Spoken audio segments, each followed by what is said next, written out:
gentlemen, may I have your attention, please?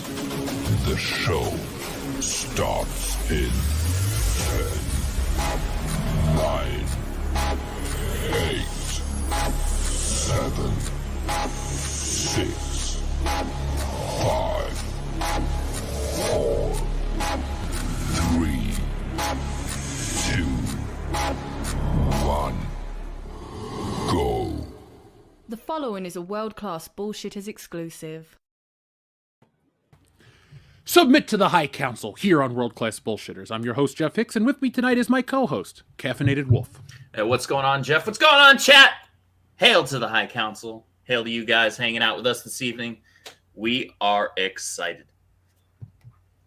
And finally, we're joined by our guest host tonight. Say hello to the one, the only, you love him, Literature Devil. Hello, hello. Thanks for having me back on.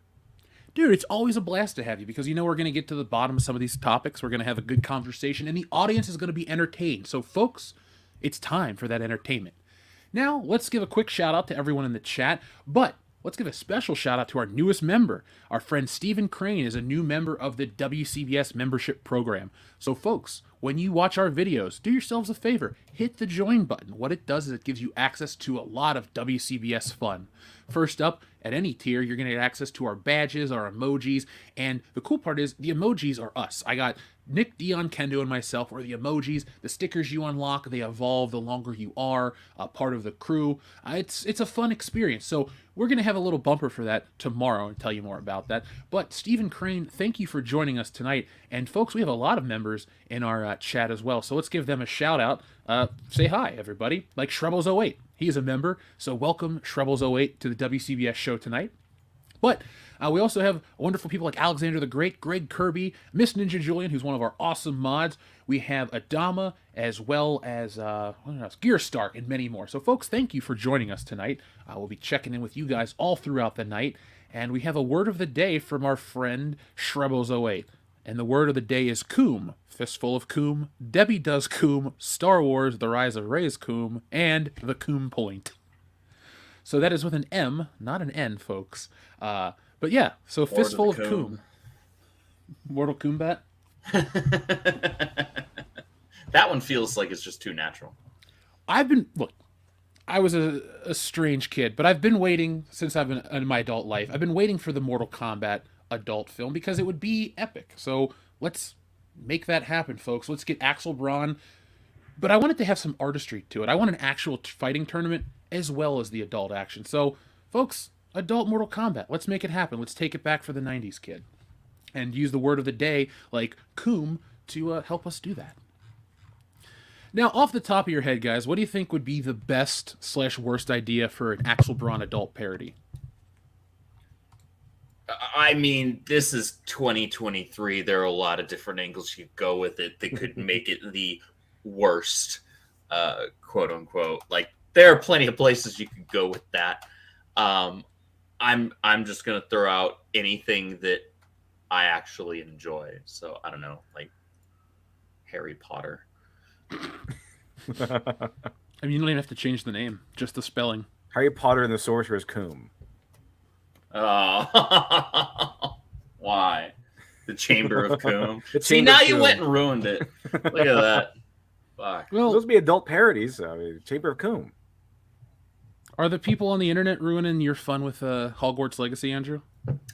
They are certainly trying. They are trying real hard, and they are failing miserably. I had some guy he responded to my tweet about Hogwarts Legacy with spoilers. I'm like, I don't care. That is happening all over the place. I don't care.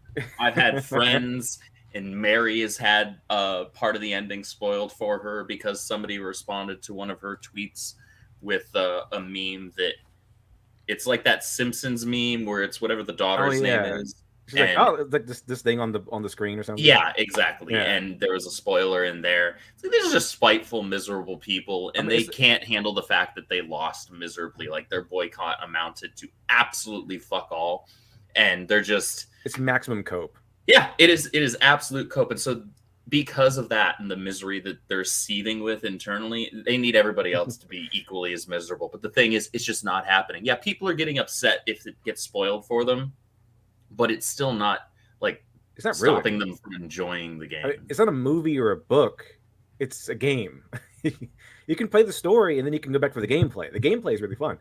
But also, I mean, it's just a really fun game. And the thing is, it's not just a success. It's like a historic success. No, it's breaking records. It's record-breaking success. Yeah. And it's so.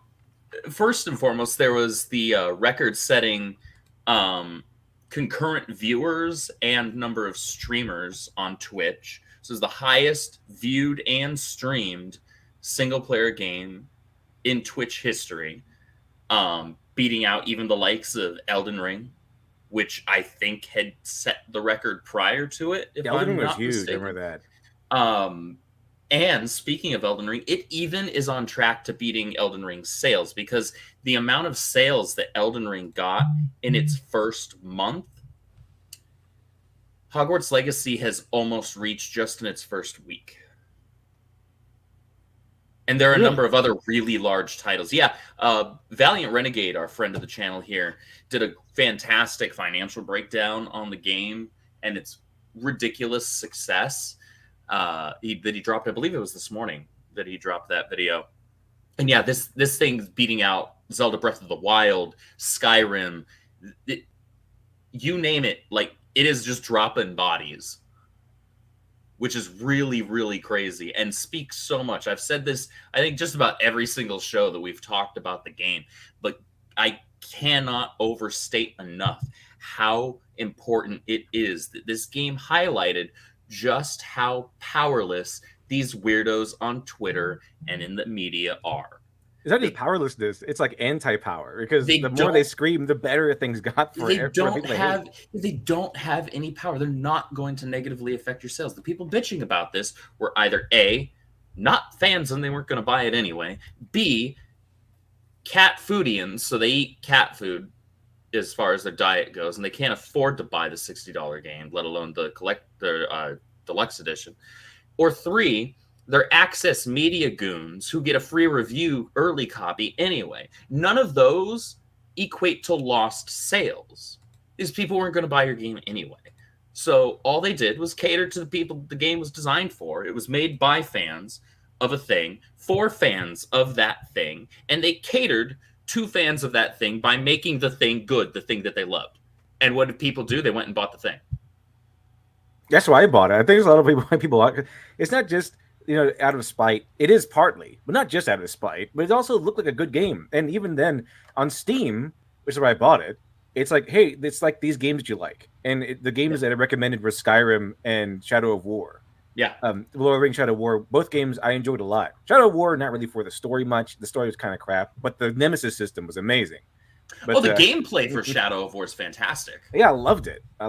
Story-wise, not so much, it leaves something to be desired. But gameplay-wise, yes, absolutely. Gameplay, I put on the maximum difficulty. I really love the Nemesis system. They need more games with the Nemesis system. I know how challenging it might be, but those are the 2 games they recommended to me. Like, hey, you like these 2 games, you probably like Hogwarts Legacy. Like, wow, it's right up my alley. And I do. I bought it, played it, played 5 hours of it so far. Not really. I've barely broken into the game, but I have played a good chunk of it, at least enough to test it out. And yeah, it's really, really fun. It does open world really nicely, especially and it integrates the spells pretty well. Yeah, absolutely. And I want to really quick touch on something that you brought up, LitDev, which was like the spite buying. Yes, that is a thing there are a lot of people who are like, shoot, this is going to piss off the weirdos even more. I'll buy one. Why not? I can afford to. I've got the expendable income. I can do it. Whatever. Maybe I'll buy 2. And there were people that did that. However, I do want to impress upon people that actually made up a small minority of the sales for this game. It helped, certainly, sure. But it's not like that was the difference maker between this game being the record-breaking success that it is and it not being. Yeah, it didn't sell all these copies out of spite. It Harry sold all these Potter copies out of fans, love of the franchise. Harry Potter fans, fans of J.K. Rowling's Wizarding World, are more loyal with their purchasing power, with their wallet, with their dollar for merch and anything related to this property than virtually any other IP out there. We're talking like back when Star Wars was good levels of purchasing power. Nothing else even comes close. So when you tell Harry Potter fans, hey, we've got this game coming out, it's catered to you, it's made by people who are just like you, people who are actually fans of this stuff, and playing it as a fan, I read it littered throughout the game, Easter eggs, deep lore cuts where I'm like, whoa, they actually put that here, or they reference that here, and it doesn't feel like a quick Marvel MCU Easter egg drop where it's like, oh, we're doing this just for like nostalgia or whatever. Like, oh, look at us, we Googled something. No, it doesn't feel like that. It actually reads properly. So it says it all over the game. The fingerprints of fans is all over this. And so all they had to do was say, hey, here's this thing. It's made by fans. It's made for you guys. We know we're fans. We hope you appreciate it. Also, on the other side, now, this game, Hogwarts Legacy, is not just a Harry Potter game. It's like the dream game of a Harry Potter fan. Everything you've ever wanted to do as a Harry Potter fan, you can do in this game. You can be sorted into a house. You won't have to mess with the main canon. You can be your own character. You can make your own customized character.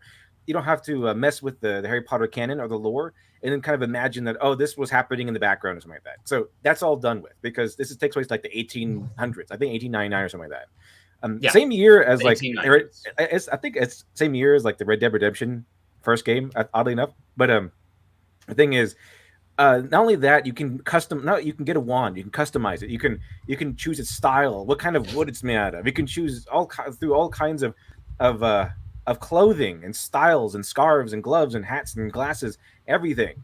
You can choose what house you want. I mean, they sort you into a house, but then you can choose if you don't want that house. You can choose what house you want to be in, and then move forward. And you take the classes. You can attend class as a Hogwarts student. You can duel. I mean, the first day at dark arts school, you can duel. It's not just the same old professors. It's a whole new roster of professors. You can explore the entirety of Hogwarts. Even the dormitories are well crafted. And then later you get a broom. You get a broom. All this, plus you get to experience the bank, what's it called? Gringotts. Yeah. Yep. And then you can get to experience that. All the while, there's some intrigue and mystery and an interesting story going on in the background, while also meeting some students of your own in different classes. So it really immerses you into the student life. It really immerses you into this very alive, thriving world of Harry Potter, of Hogwarts. And imagine being so self-centered and selfish that you want to force Harry Potter fans to not play this game. That has titanic levels of selfishness to force people to bully people into not playing this game. They've been waiting for their entire lives. It's because you don't like J.K. Rowling at the moment. Like this, that's it. That's the only reason. This game is not hurting anyone. It's a single player game. People are buying with their own freaking money. It's single player, so there's no chance for even online bullying, as they say. So it's just that It's just a single player experience that you buy as a Harry Potter fan that you're going to go through. Are they really trying to impress on people that buying this single player game and you playing it in the privacy of your own home is going to hurt anyone else out there? It isn't. But imagine being how much narcissism and how much self-centered selfishness it takes for you to try to bully a Harry Potter fan into rejecting and passing over this game because of your petty feelings. Dude, it's insanity. The fact, like, if you were to replace Harry Potter with you insert any franchise, it would sound insane. It's the weirdest. This is the weirdest one. Like, you talk about Star Wars, which is the fans versus Disney, or other companies versus the fans. This is the weirdest fan versus bad actor, or whatever the hell you want to call it. I'm so fascinated as somebody as an outsider of the Harry Potter world, just how vicious this shit is, and but how, like, I don't know, unnecessary it is. Like you said, this is the dream game of the Harry Potter fan, and they're really barking up a bad tree. It's like any other franchise gives you this golden game, this perfect representation of what you want in the world. Come on now, people's desires are going to go deeper than what somebody on Twitter cares about. They Exactly. don't know you. This is a once in a lifetime game. Rarely does a franchise get a game that caters and is in touch with the fan base like this game is. It gives you everything. The only best other game ever time for a franchise. Absolutely. The only other time I can recall ever feeling like somebody, when I was playing a game that was an adaptation, it was set in the world of this existing IP that I loved, and I felt like the due diligence was done and that real love and care was put into it, was the 2018 Insomniac Spider-Man game for the PS4. Yes. And honestly, this goes even further beyond that. It really does. I mean, in terms of just like the love that I can tell, the love and level of detail that was put in there, because the Spider-Man game, the fingerprints of love for the character and for the franchise are all over that game. That game is phenomenal. And I have played through it multiple times. I absolutely adore it. But there was just an extra mile that was done with Hogwarts Legacy in terms of the depth and the lengths that they went to tell Harry Potter fans, hey, we are fans too, and here's the proof. We're not just blowing smoke up your ass. It's also, what's fantastic about this game, I mean, okay, so there are 1.5 million things that are fantastic about this game, but one of the great things is that it was done in such a way that if you're just a fan of fantasy, open world action RPGs, and you don't know Potter from Polyjuice, you don't know fuck all about this universe. You've never watched one of the movies, you've never read the books, you've heard of a couple of the characters at most, and that's the best you got. You can still enjoy this game. It does not have any prerequisites in terms of level of knowledge of this world in order for you to just enjoy it as a game. It's just a good game. But they went further beyond that and said, we want to make a good game for sure, but we also want to make sure that we are making this first and foremost for fans of this thing. And when you do both of those things, and this is proof that you can do both of those things, you end up with just a quality product all around. Dude, every Absolutely. week you make me want to play this game more. Like, seriously, it's like you're selling me every show. It I is should really play good. it. It is really good. I mean, I'm not a big Harry Potter fan. I am kind of Same. like a mid-tier Harry Potter fan. I read some of the books, I watched all the movies, I own all the movies. I always liked Harry Potter. It was a world that I grew up in, like I grew up with. So I enjoyed it. I enjoyed it quite a bit. It was a part of my life. But I'm not a huge Harry Potter fanatic. But I played this game and it immersed me. I was going to only play for a few hours, but I accidentally ended up playing for like 5. It's fantastic, and it draws you in almost immediately. I've been consistently up till like 4 or 5 a.m. every single night since this game came out. I've already got 160 hours in it. That's really good. I can't wait to. I chose Slytherin. Time nothing. I chose Slytherin. I can't wait to wipe out the Muggles. I guess that's my goal. See how it goes. Jeez, it's so incredible. This game right here is actually like the biggest white pill in our space that we've seen in a long ass time, because this was proof that, hey, all you have to do is cater to your base demographic, and guess what happens? You make money. You make a lot of money. One of the early copes is that, there's a trans person in the game. Take that, you're all tricked. I was like, wait a minute. We were not tricked. You guys were tricked. You're the guys saying this game is transphobic, but it has trans characters in the game. You want to know what the funniest part about that? So I was actually having this very conversation with Mary, and actually I think Trace as well. Trace XL's in the chat, and he just threw up a super chat. Good buddy. And always has fantastic insight and things to say. Actually, you know what, Jeff? I'll let you read that super chat real quick, and then I'll get, since he dropped a pretty high one. Strace XL, thank you very much. And folks, everybody that sends them in, will read everything, but this was too good and too topical. So Trace says, the claim is that some money that J.K. Rowling gets goes to charities against the T of the alphabet mafia. So you're actively hurting people just by playing. Never mind what else we buy that funds things we'd rather they don't. Yeah. Oh, dude. Yeah. That's a list we don't even want to start. Absolutely. Absolutely. But the conversation that I was having, and thank you, Trace, was that quote-unquote trans character, there are a couple of different ways you can look at that. There are a few interesting things about that. So it's never pointed at in the game is one thing. And it's never actually explicitly stated either. And I'm I think 2 missions away from the end of the main story. I still have a bunch of side quests that I can do. I've been kind of bouncing all over the place like a schizophrenic. But the couple of different ways you can go at this, which are very interesting. The voice of this character in the English version specifically is very jarring because it's like, that's a man's voice, right? It's very obviously a man's voice. However, any other language, it's very clearly a woman. Another bit to that is maybe I've only had this. I know other people that have had this experience as well, but maybe you guys have.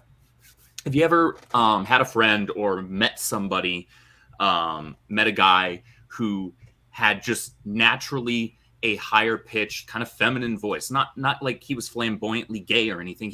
His natural voice, it's straight as the day is long, but his natural voice just happened to be higher in pitch and in tone.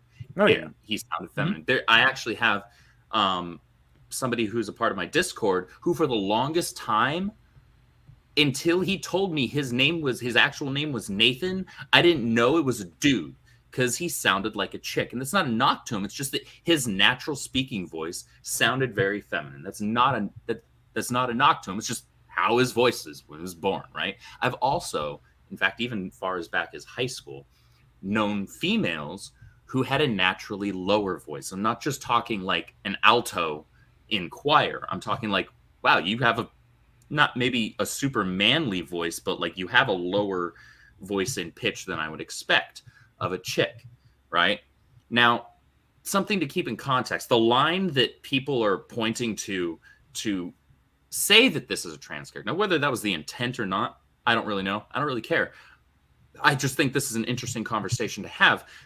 The line that the character uses is that it took a little while for my classmates to realize I was a witch, not a wizard.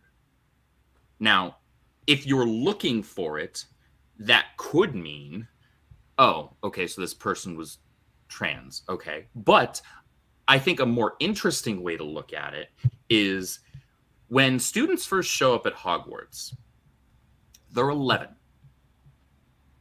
All 11-year-olds, if you gave them the same haircut, are going to look fairly ambiguous. Chicks aren't growing into their chests yet. Boys aren't, dropping anything down there. So the only real differences are going to be slight differences in pitch, in voice, and whether or not they wear their hair a specific way. So 11-year-olds might see this character and be like, oh, they might think because she's got a lower in pitch voice, this might actually be a boy. But the specific wording that I found super interesting is the entire reason why I'm honing in on this bit is that it took a while for them to realize. Took a while. Oh, so maybe a couple of years when you hit puberty? And that's how I read it. I didn't even read it as this. It didn't even come across to me. It didn't even occur to me that this character could be perceived as trans. Like it never even occurred to me until I saw an article that was like, oh, this is the first trans character in the Wizarding world. And I'm like, really? Because that's not how I read it at all. And they even make a note in the game about the years and everything. How you are a 5th year student, but it's very, very unusual for them to add in a 5th year into Hogwarts. They're much younger than that, which also adds into the intrigue of the story. Like, why are they adding in a 5th year? and then there's like some other stuff going on where it's like it's not a normal year. It's like it's not a normal time. There's all kinds of shenanigans happening. So yeah, so there is a mention of how young people are when they join Hogwarts and what age they are when they usually join the curriculum. Yeah, you get your acceptance letter when you are 11. Yeah, usually, yeah. Yes, our character here is an exception. Was I he just a found little that older? incredibly interesting. Huh? What was that? He's just a little older, is what you're saying? The new character? Yeah, the character you play is a 5th year, Which would be like a 16-year-old. Yeah, so I assume it's so you can learn. It's feasible that you learn different things, and also because that's the optimum age the Harry Potter fan wants to be, not 11. They want to be around 16, 17. That the high school age, that traditional tropey high school age. Right. Well, there are a couple of reasons for doing that. One, we don't need to go through the first couple of years of Hogwarts life, because fans of this property already did that. We read the books, we saw the movies, we lived those first couple of years through Harry's eyes already. That was the entire point. And the other bit, so you remove the redundancy there, and so you're able to save time and conserve that time for the back end for cooler stuff, for a more mature character, right? And then that leads right into the other point, which is this game has some darker stuff to it. And just like Rowling's books, the books grow with the readers. They grow with the original audience. Rowling wrote not down to her audience, but you can tell that she shifted the tone of the narrative of the books with each successive year. Each book represents 1 year in Hogwarts school life. So the books got more mature, they got darker things started happening to the characters and to the world. And so this game, the tone is actually set quite perfectly to fit in with the tone of how much darker the books were in that 5th year and onwards. So even little things like that is the developers paying attention to the lore and paying attention to the creator of that world. It's really fascinating. Like, I think anybody who just enjoys, like I said, anybody that enjoys open world fantasy RPGs can enjoy this game perfectly fine. Like, without any issue. But if you're a Harry Potter fan, you pick up on so much. And that's how it should be. It shouldn't feel like players who aren't familiar with the franchise are missing out on good gameplay just because they're not fans of the franchise yet. And it shouldn't feel like fans of the franchise are missing out on story and lore just because the focus was strictly on the mechanics of it all. And again, this is proof that you can do both. My only gripe so far with the game is that it's sort of be into Ravenclaw. Obviously, I wanted Slytherin, but I was naturally sort of in Ravenclaw. Obviously, something went wrong. It made a mistake. The hat doesn't make mistakes, actually. The hat takes personality traits, and I would actually encourage, just because it's only a 2-question sorting in the game, take the actual wizardingworld.com sorting quiz and answer the questions honestly. That's what I did. You might be surprised. Oh, it gave you Ravenclaw? It gave me Ravenclaw. Okay, yeah. There's nothing wrong with that. I know plenty of people that thought they'd be one house and they got something completely different. And there's nothing wrong with that. I have respect for all the houses. I think each has their really cool focuses and quirks. Oh yeah, I mean, I saw this nice little meme here about Ravenclaw, and it checks out. It checks out. It checks out. The kind of meme where it's like, oh, it describes all the students and what kind of houses have what kind of students. And yeah, to me, having been master in Ravenclaw, this seems correct and accurate. That's funny. That is absolutely funny. Correct and accurate, especially Gryffindor. That'd be hilarious. Like Gryffindor is full of femboys. Now, can you randomly attack people in this game? Like, is it open world like GTA where there's just NPCs you can go up and blast them with your magic wand? Not people, but as far as I can tell, you can randomly attack cats. Oh, okay. For some reason, Just you can what I like, It's always an wanted. odd choice, and I don't like cats, but I don't know if I'd necessarily just want to attack cats out of the blue. I just don't want them near me because I'm allergic. well, I pet all And the I'm a cats. dog. to I'm get- a canine supremacist. I So. want to get Mhm. all the Jordan Peterson points I can, so I pet all the cats when I see them. Shh. That's good. That's good.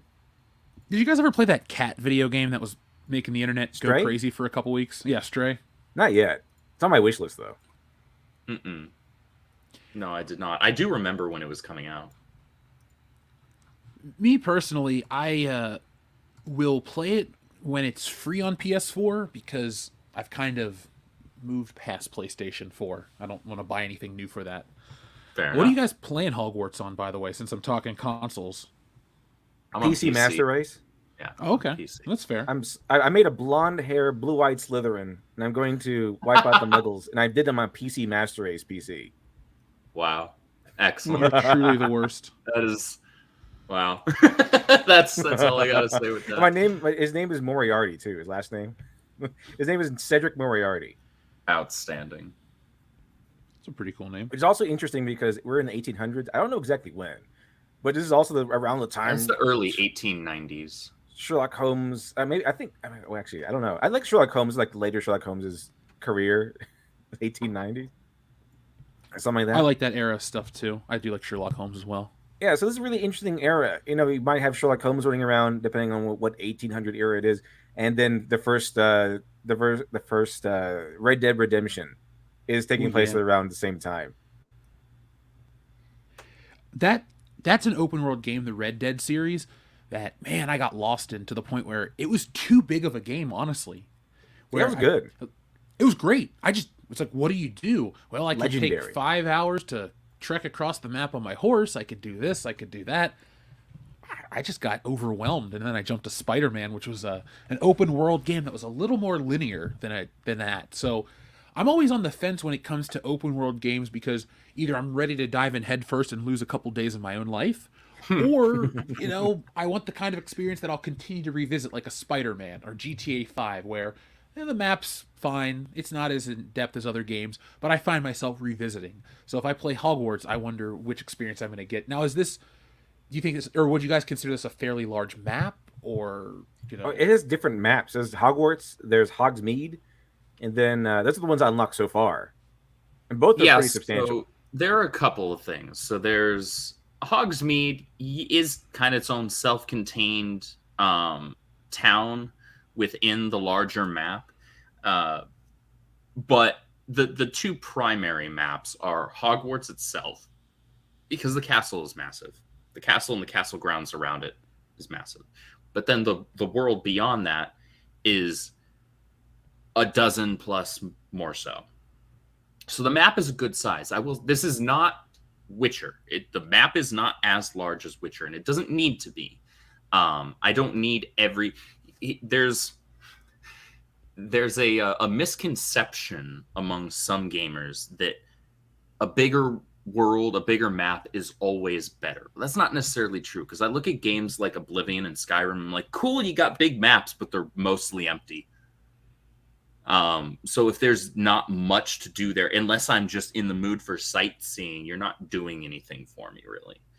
So I prefer a map that's maybe not as large, but is actually filled with things to do and things to find, and there absolutely is with this game. The map isn't as big as The Witcher's, but I would say comparatively, it's about as filled, because CD Projekt Red did do a good job with The Witcher 3 Wild Hunt of actually filling out that map with things to do and things to find.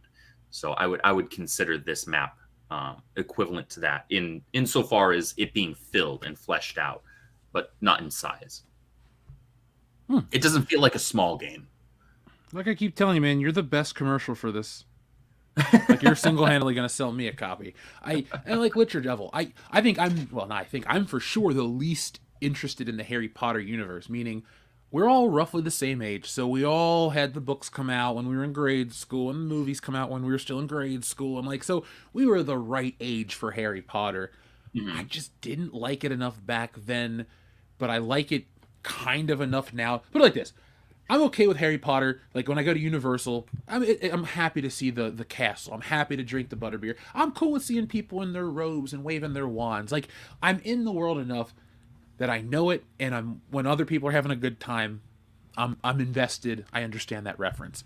But like I guess here's a question. Will I learn enough about the Harry Potter lore through this game that I will come out on the other side much more experienced, where I can, have more conversations with Potter fans, or is this really not going to help? Pretty sure. Like it explains everything to you. It even has like the whole thing. One of the experience systems is going around discovering things. So you can walk up to the statue and it'll tell you like a little snippet of the history of the statue, and you get experience points for doing it. So not only does it show you the world and explain to you the world, it rewards you for exploring the world. Oh, good. Yeah, there are a lot of their lore drops and notes and things like that are pretty commonplace. That's standard fare in open world games and RPGs in general, but not many of them actually give you XP for bothering to pick it up. It's usually just like, here, if you want to put in the extra work, okay, fine. Like it, and there are plenty of people that are completely fine and interested in doing that, but it's nice to reward players for it as well. And the game actually does that. Now, folks in the chat, press 1 if you own a copy of the game and let us know what you think, because I'm interested in that. And folks, if you want to see what we game, go to WCBS Gaming over on Twitch. I have a GoldenEye speedrun. I said I could do it in 45 minutes. I was able to achieve it in 49 minutes, 22 seconds. I'm going to go for another speedrun in the future. So close. Yeah.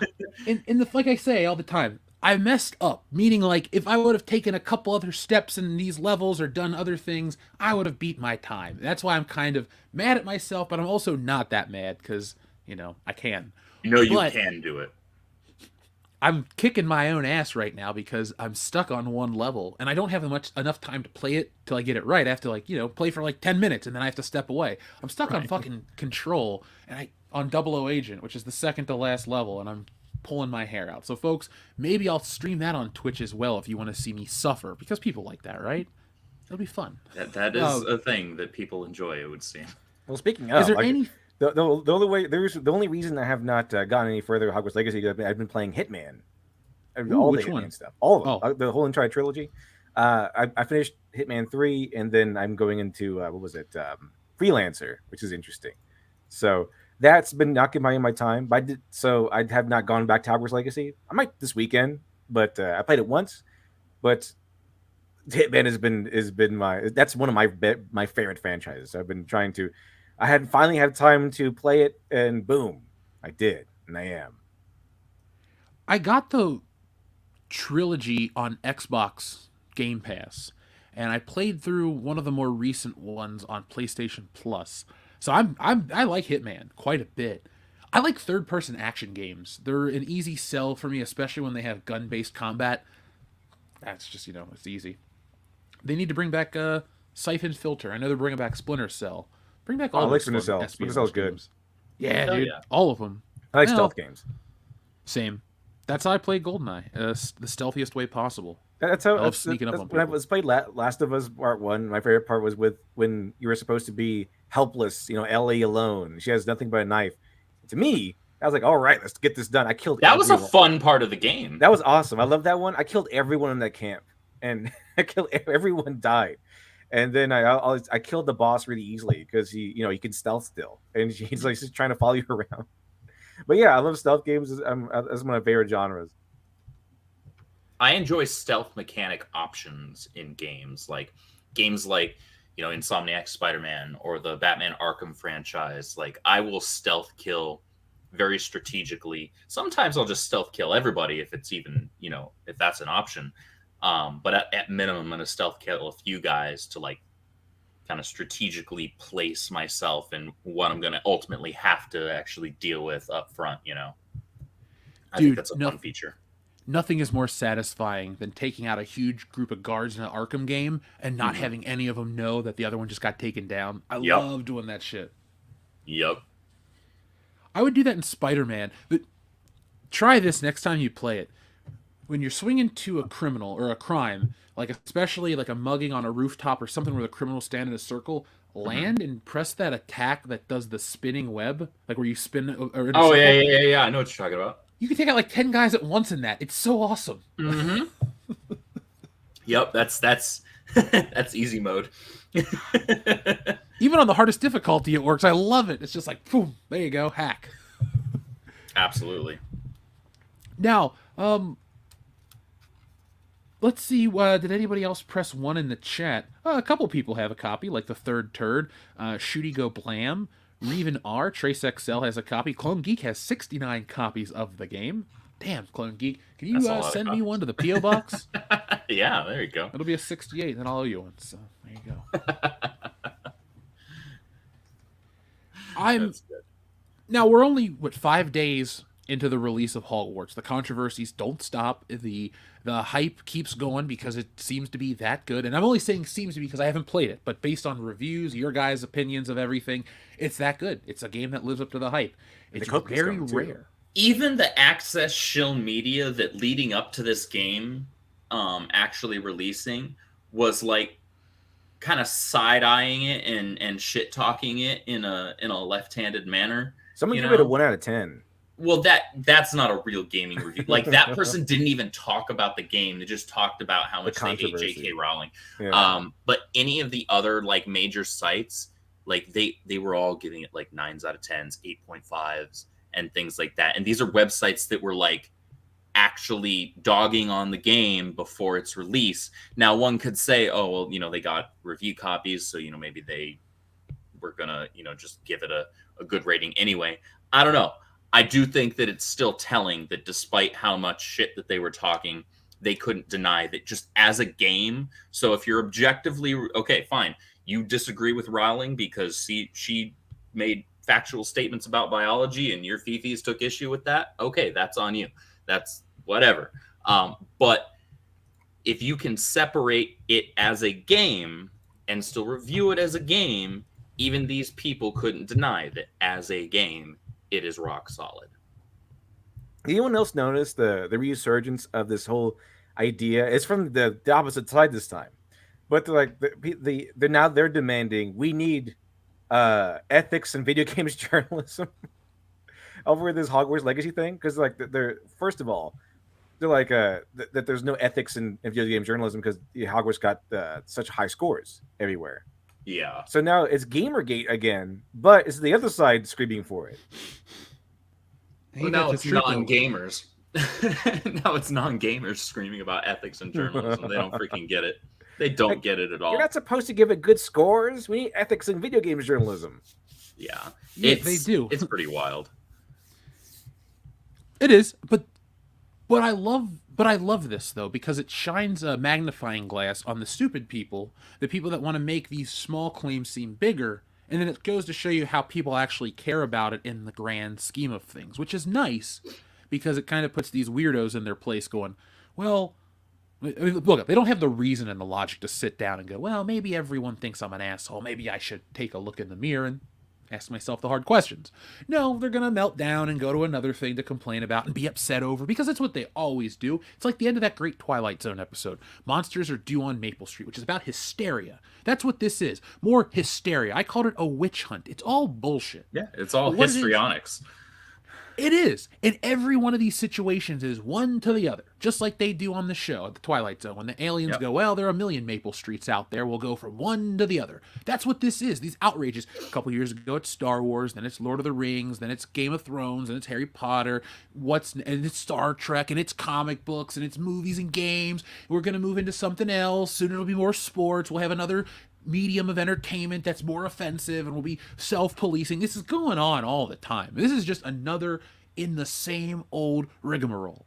And I'm not surprised. The only thing I'll be surprised about is what's next, because if the world will melt down, hypothetically, because nothing happened over this game, what do you guys think is going to be the next thing? I can only fathom it'll be something stupid to get offended over, like an NFT or an offensive trading card or something like that. They're already getting triggered over NFTs because of environmentalism. Like this making NFTs hurts the environment or something, and that's how they got triggered over that already. I'm not even gonna touch that because they're. Yeah, I'm not even gonna with that. I think honestly, the next big thing is going to be because, and this actually piggybacks well off of the whole Hogwarts Legacy topic. I think the next big thing is that we are going to, whether it's a year from now, 2 years from now, or 3 years from now, we're going to actually see the pendulum swing back. And we're going to see it swing back pretty significantly. And it's going to swing back because they were finally, hurt in these companies that own the properties we love, Marvel, DC, Star Wars, etc. They were hurt enough in their wallets that they realized, okay, we got to clean house and bring in somebody that actually knows what they're doing so we can make this shit profitable because we spent $4 billion on it. Hi, Disney. Or they're going to sell the bitch off and it's going to be somebody else's problem. The only people willing to actually buy the IP is going to be people that actually want to see that IP restored.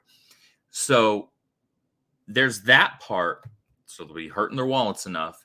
And the other part is this game just incentivized these companies to stop listening to these insufferable harpies and these unhappy bitches online that have nothing better to do than to try and make everybody else in the world as miserable as they are in their own lives, and to instead focus on the fans of the property they hold the rights to, because that's where you have your guaranteed money. And this game just proved it, and proved it in a big way.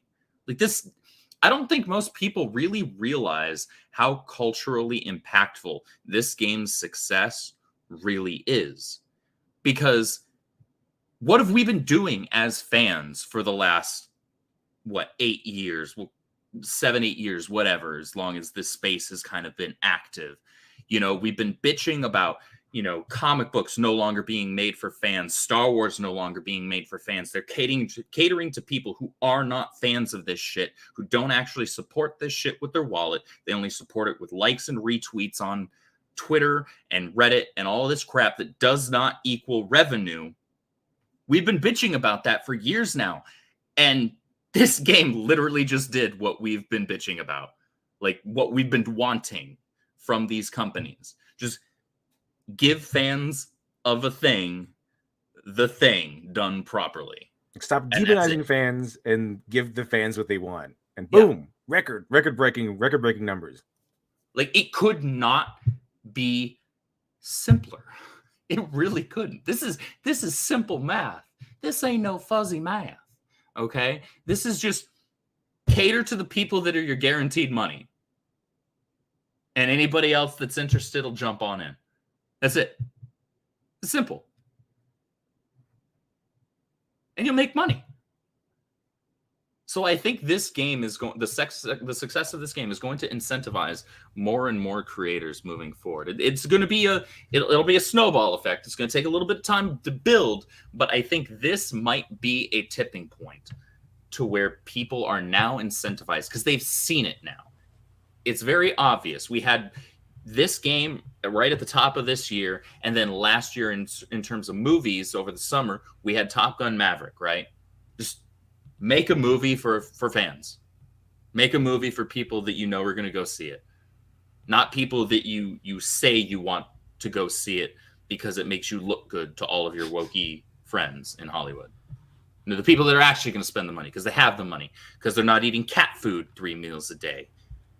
And not even that Friskies. Shows how not even dedicated Friskies. they are Not to even their like the fandom. high quality stuff, You mean like dollar store cat food? Yeah, they're eating like that Great Value Walmart brand or whatever. Well, I sympathize for everyone who can only afford to feed their cats that, but if you're the people that are eating it out of your choice because you want to bitch about stuff on the internet, well, bon appetit, motherfuckers. But now, I love the passion that you bring to this, Andrew. Like I always say, man, you make me want to play the game myself. So maybe it'll happen, folks. Just follow us on Twitch. Let's get some more followers up. We have like 233. Let's get us to 250, and we'll stream Hogwarts Legacy. WCBS Gaming over on Twitch. So we need 17 more people. Not a hard thing to do. I also want to thank our newest member, Adama, for joining us this evening. And I believe Breland Faye also joined our membership, since I saw Breland in the chat earlier and now has membership icon next to it. Thank you to both of you for joining us, as well as everyone. Guys, we'll get to the super chats in just a moment. Thank you, everybody who sent those in. Now, guys, what else has been going on in terms of Hogwarts Legacy? Is there anything else we have failed to cover, or is there anything else you guys would like to talk about? Because we're only 5 days into the release. Most of the drama is behind us, but as we know, these types of people always want to look and pick and go for more bullshit, and it's never over. So what's what the do you next think coat? is next? Well, I mean, they've already been, like we were talking about, I think in the pre-show, they've already been like sending people into Twitch streams with hate raids, just like berating people that would deign to stream that bad wizard game. That's what they're calling it. I think where the main mistakes they made. Well, I heard news. The first news I heard about that was they made a girl cry on stream. Yeah, I They saw did that. that as well. Yeah, they made, and she wasn't even the one playing. She was the girlfriend of the guy that was playing. Was she like? Because I think They're like a boyfriend girlfriend like girlfriend tag team. reviews. Yeah, Something like girlfriend that? reviews. I think Yeah, that was that's what it. the name of the channel is. And so like he'll play the game and she'll like talk about it and review it and give her thoughts as a not particularly real gamer, but as somebody Like a who's kind of normie an perspective. outside, kind of an outside looking in, right? That's an interesting take to have. There's a niche for that. There's a market for that for sure, and they have a fairly successful channel. And yeah, like just people, like I said, these insufferable, evil, spiteful harpies were just berating them and calling them all sorts of just heinous, horrible things. These people want carte blanche to be able to call you and compare you to the worst possible people and things imaginable in our history without any recourse, without any impact or blowback on them. And okay, this was something that I actually wanted to bring The up. J.K. Rowling thing where she sued. Yes, yes. So there have been, and I'm so glad now. However, people feel about you got free speech, and I'm a free speech person. I'm a libertarian. Not going to get into politics here, but just to put that out there. But however you feel about like civil lawsuits, or people said this, and maybe you believe that that's worthy of a lawsuit or not, I don't really care. The point is, these people for too long, whether it's people in the media or people who are on the opposite side of us in terms of this culture thing, they have spent so many years now comparing us to the worst people in history with zero repercussion. And they keep doing it because they're incentivized to keep doing it, because they know that they can keep doing it because nobody ever does anything about it. Well, guess what happened? Something was finally going to get done about it. There have been people that have been calling J.K. Rowling, we'll say, some heinous Germans from the World War II era, because YouTube doesn't like the word for whatever reason. I don't know how they deal with History Channel YouTube channels, but whatever. And comparing her to the leader of those people, right? And outright calling her that's called defamation. That's called libel. That's slander. You can't do that. And so Rowling finally had enough. And so she responded to one guy in particular, basically in not so many words, saying, okay, well, I hope you express those thoughts to your lawyer, because, I'm sick of this. If you ever want to see a live castration happen on Twitter, that's pretty much it. You had to come calling back and say, I'm sorry. I want to say that, J.K. Rowling is not any of these things. The speed with which this individual backpedaled and deleted their tweets and dropped this multi-tweet apology was hysterical, because that's what we have to do. Honestly, and obviously not everybody is in the position to be able to just, like, if somebody calls you one of those horrible things, you could just slap a lawsuit on them. But I think it's important that Rowling set that precedent and said, fine, enough is enough. You don't get to call me that. The thing is, it's about consequences. They do not like consequences. They like consequence culture, but only for people they don't like. But there's been a shown history that whenever there is substantial real consequences, where they can go to jail or they can actually lose money or whatever it is, they will stop. They will if they can't bully you out of it, or they can't cry their way out of a situation, like a spoiled rich kid. Then they will stop. They will the principles, their so-called quote unquote principles mean nothing if it means that they actually have to pay for what they have to cash those checks you've been writing. Right. So, well, I guess these people don't have money anyways. Well, that's true also. That's why they're so scared. But this happened before all this, back in like 2017, 18, those kind of days, back with your boy Zach, and when he sued Mark Wade, the legendary lawsuit. It didn't turn out how we wanted to. But the thing is, I think it would up being settled out of court. Yeah, it was settled out of court, unfortunately. But the thing is, there was a huge wave of weirdos and wackaloons, like going in and swarming like a swarm of locusts. Every single indie comic campaign, every single person who had gone against DC and Marvel, who dared gone against DC and Marvel, and these were backed. They were backed by DC and Marvel employees and creators, including higher ups too. They're being liked and retweeted. It was crazy and insane. It all came to a head when they swarmed Anarchic Press, that whole story, and then your boy Zach decided to step in and sued Mark Wade.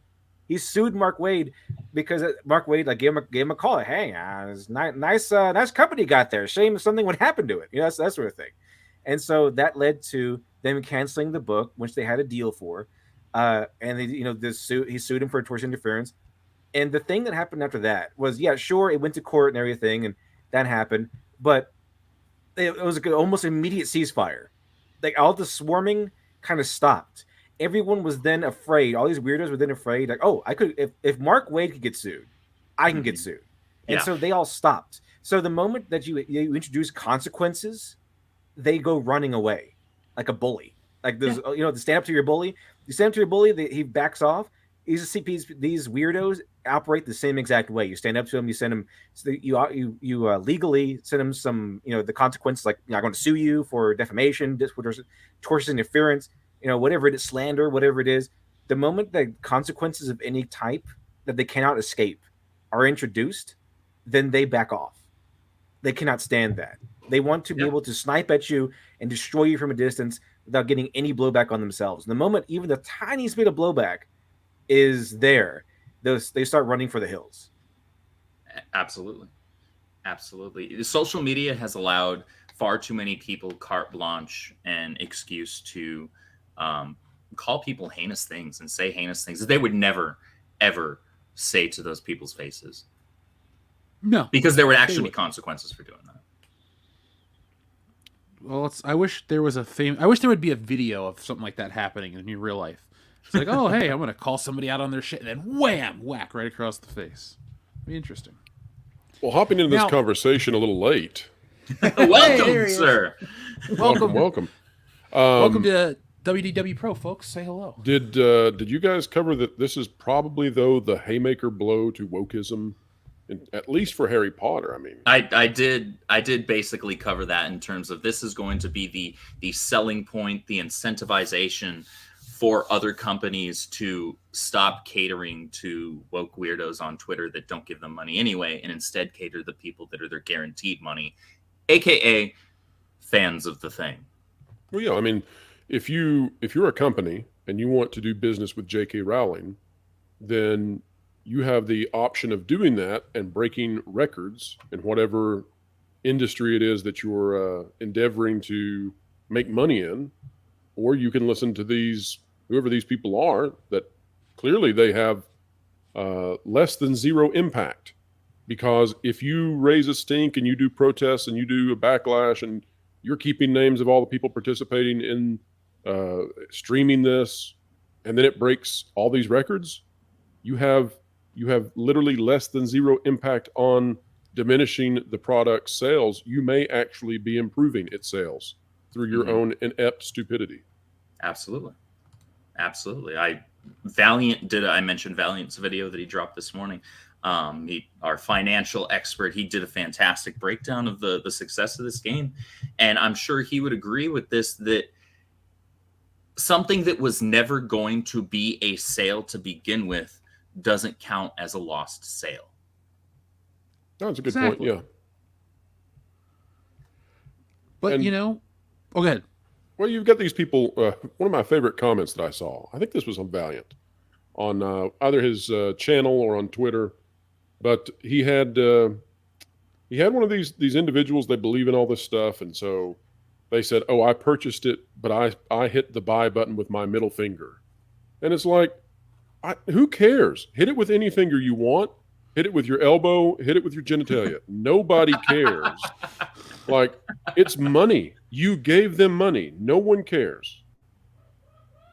Some people do. They think that's good enough. Right. I love the guy who is a motion capture artist working for the company and helped develop the game, and then said, I'm not going to buy it, though. It's the least I can do. It's like, well, the funny thing you about and I have that, he was part of the definitions project. least. He was part of the project. He received a comp copy. Right. But he and I have different definitions of least.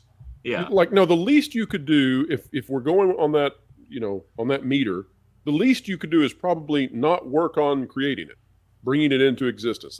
That's probably the least. Yeah. Like, I'm even doing that. I didn't bring it into got his existence. paycheck. Yeah. Not only did he already get his paycheck, but he got a comp copy of the game. So but they got a virtue somehow, right? They've got to be able to go home and feel like, oh, I did absolutely nothing to earn this virtue except that I expressed it, but therefore it's part of my identity. I'm virtuous. Yay. And it's like, no, you sacrificed nothing. You sacrificed nothing for your cause. Your cause is lunacy anyways, and you still didn't sacrifice for it. So you don't even believe it. Like, the whole thing about people want to express their opinions and give their words, and then their actions are totally the opposite. Well, I don't care what you say. You worked on the game. You don't even believe it. So don't hit me this bullshit. Yeah. Don't tell me you weren't aware. This is the internet age. Don't tell me you did absolutely zero research, because all you would have to do was a cursory Google search of the Harry Potter franchise, and I guarantee there's going to be some Variety or Kotaku or Gamer Rant or Screen Rant or IGN or Polygon, etc., article bitching about J.K. Rowling and her talking about biology being a thing. It's right, going but to who cares happen. now? Yeah. Who cares now? Nobody cares. But because essentially this is, it's like if somebody tells you that you've got the cold. Oh, you've got a really bad cold. And you say, I have no symptoms. And they say, no, you have a really, really bad cold. I have no symptoms. I don't know what you're talking about. Like, I have no fever. There's nothing. Why would you even say that? That's what it's like when people are talking about, oh, she's just terrible. Oh, I'll never purchase the product. Oh, she's pulling the entire franchise down. It's time to move on. It's like, no, wait a minute. Record's broken. Most popular game of the year. People love it. Harry Potter's never been this big. I mean, maybe it has, but this is getting pretty close to the apex levels that we saw during the movies. No, there's no symptoms of that. That's just a bunch of crazies ranting out in the woods being the backwoods of the internet. Absolutely. It makes you wonder how many other fan bases suffered from these kind of crazies, from these drop in the bucket issues that a company heard and went, oh, we should really be concerned. But and from social media amplifying their voices like crazy, amplifying the crazies like crazy. That's what was going on. And now we're starting, I guess, with the changeover at Twitter. It's not perfect, but we're starting to find out, oh, these people are just nuts. They're just the wackos that you look at on the street and keep walking because they make no sense. They've just been given a platform by the internet, and because of their anonymity, you don't look at them and go, oh, no, that's a crazy person. We're not gonna give them money right now. Now, guys, is there anything else you'd like to say about this? Because there are some other topics that I'd like to hear pros opinions on, but I didn't want to jump past the Harry Potter stuff Hogwarts Legacy, because it is important. Like you said a moment ago, Pro, is this the end of wokeism? Hopefully that's it. It's kind of a surprise. I thought a Star Wars movie underperforming, or we got to do indie, Indiana right? Jones shit in the bed. We got to do indie. We're going to do that. So, Oh boy. So we still got the remnants of wokeism that we have to fool with, I guess. But things that have already been in production, yeah. But I think that the success of this game will incentivize more creators. Maybe not right away, but it's going to be something to point to easily, and something that's verifiable, and say, okay, well, why don't we just do what they did and make the thing for the people that want to buy the thing and guarantee ourselves money. couple of little points you guys may have made before I came in. One, of course, this makes it more likely, not less, that Warner Brothers will be purchased in the next 3 to 5 years by a major company, i.e. Apple They just or upped Amazon. their value. Yep. Number two, ups the opportunity for them to put somebody in charge of the wizarding division of the company. Number three, this was, according to our sources inside of, well, we'll just leave that. Our sources. This was a barometer. We've been saying this for months. Me and Valiant both. We've been saying for months and months. This was the barometer. This is how they were going to decide what to do. This is a massive, colossal success. So I see no reason in the world that we don't get a Hogwarts Legacy-esque movie in the pipeline, at least a TV show. And I think we start moving back towards this mainline, if not Harry Potter, at least Hogwarts sort of storytelling. I think the efforts to push away from that and branch out are going to be greatly diminished because companies chase money, and this makes a lot of money. Well, what you do with that, and you, myself, and Mary had a fantastic video talking about the future of the Harry Potter property, the Wizarding World property. I think something that's important, you have to ground the thing, and I'll say this real quick before we move on. You have to ground the thing first and foremost in Hogwarts. That's what you center your entire, if you want to do, I guess, a extended cinematic universe, whether we're talking HBO Max exclusive series, or we're talking films, whatever it is, everything first and foremost has to extend out of Hogwarts being the center. That's your crux. You know, they, with the MCU, they built everything out from Iron Man and Cap. That was their foundation. That's what they decided to build everything else out and away from, right? So they spun everything else out of that. You can do other things. You can do the American Wizarding World. You can do Ilvermorny. You can do Ouagadougou, which is in Africa. You can do all of these other things, and it's actually beneficial to flesh those out. But you still have to have the foundation there first, and that always be present. Because otherwise, you end up... It's totally... Because look, if they had led with Guardians of the Galaxy, it wouldn't have been nearly as successful. They were able to do Guardians of the Galaxy because everything else that led up to it and preceded it was successful and was done well and was bigger in name, as far as household name, as it were, to the normie general audience crowd. So the same thing, the same rule applies to Harry Potter. You can find that same level of success where you can build from a strong foundation, Hogwarts, and then you can still bring in other facets of the Wizarding World. And I hope that that's what we see. I hope that's what they do. Honestly, nothing would make me happy. As long as she's not necessarily writing the screenplay, I would want her to be the person in charge of making the final creative decision. But have Rowling there. Like, to hell with them. Just freaking throw all the cards in. Be like, you know what?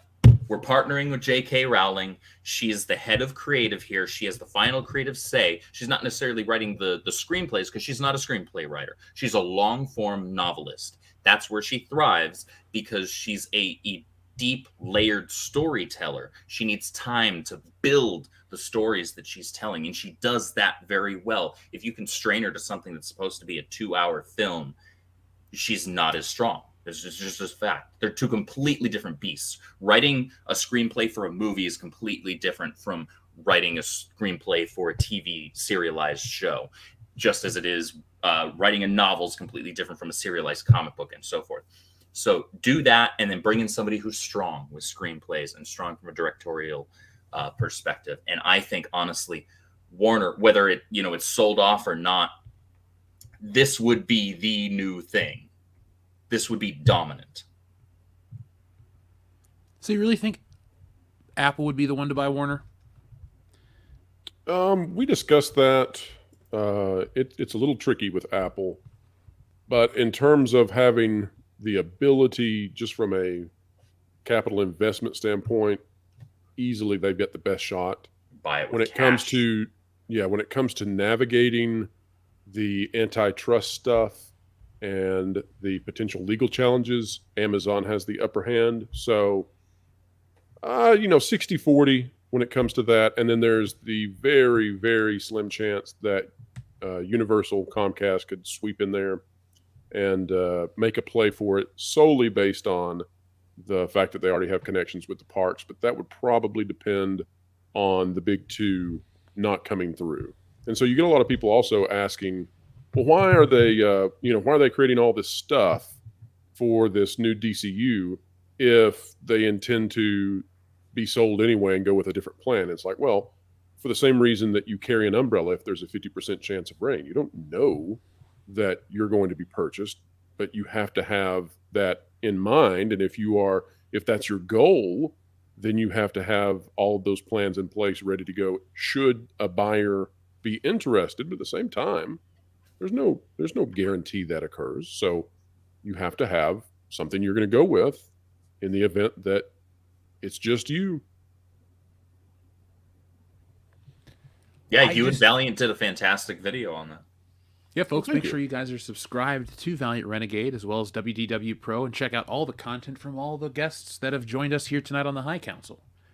Now, guys, I'd like to check in with the audience briefly to see what everyone has to say about the show tonight. WDW Pro, since you're our newest guest, would you pick a number between 1 and 69, please? 38. 38. All right, here we go. Who's that Pokemon?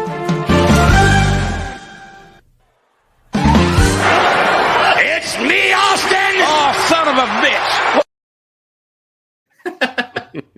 Love it. Hearing good old JR say "son of a bitch" is always my favorite part.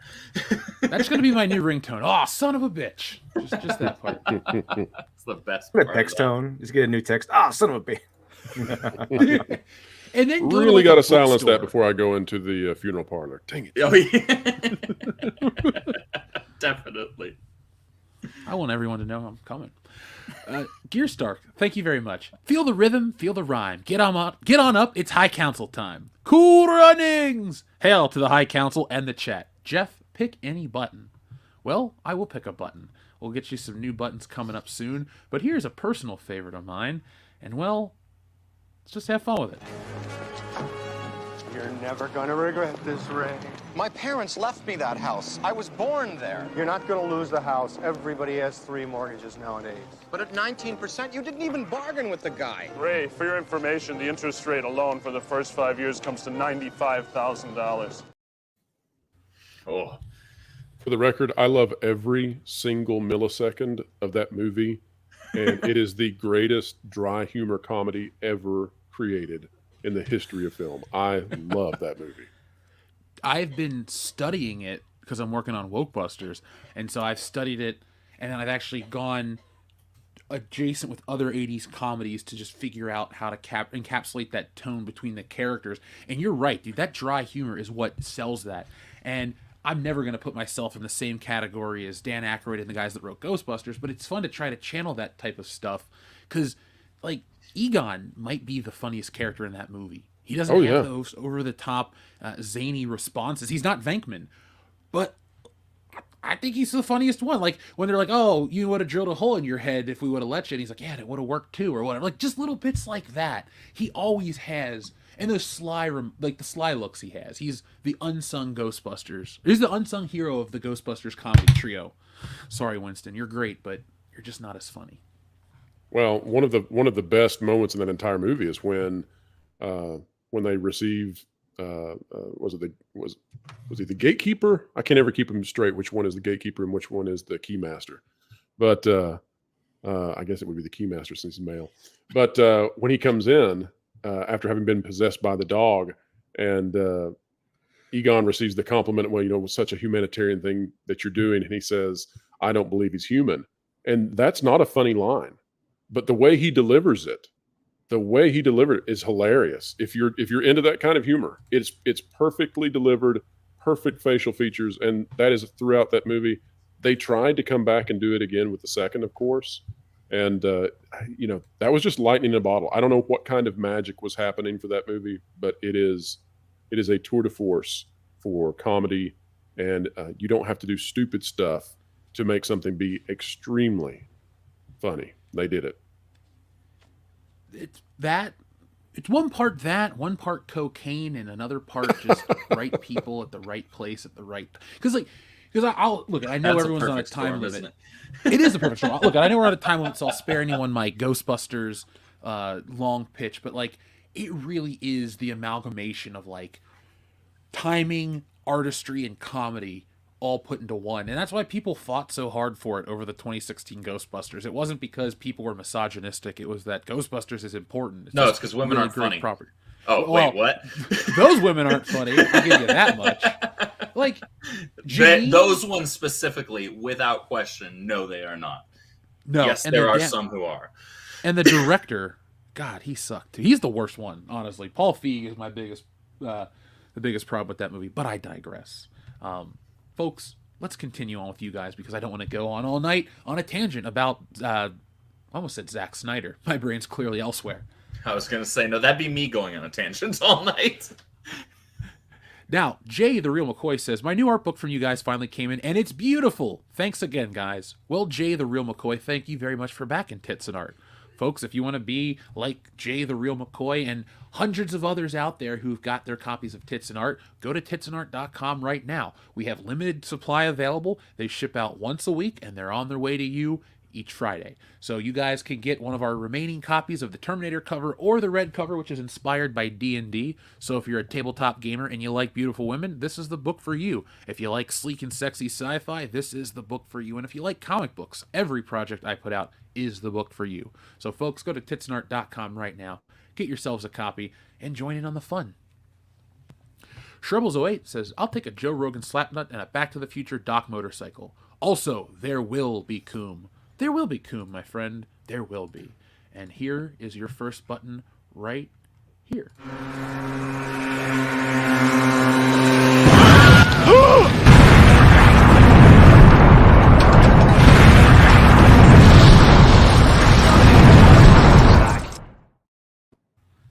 I love that one. Poor motorcycle guy. And then we also have a Slapnut request, and then we'll keep on moving on. So where is the Slapnut? Oh, yes, he is right. This poor guy. Did you see that guy accidentally hit that moose with his car? No. Holy shit. Jamie, pull that video up. It's Mr. Flatnut to you.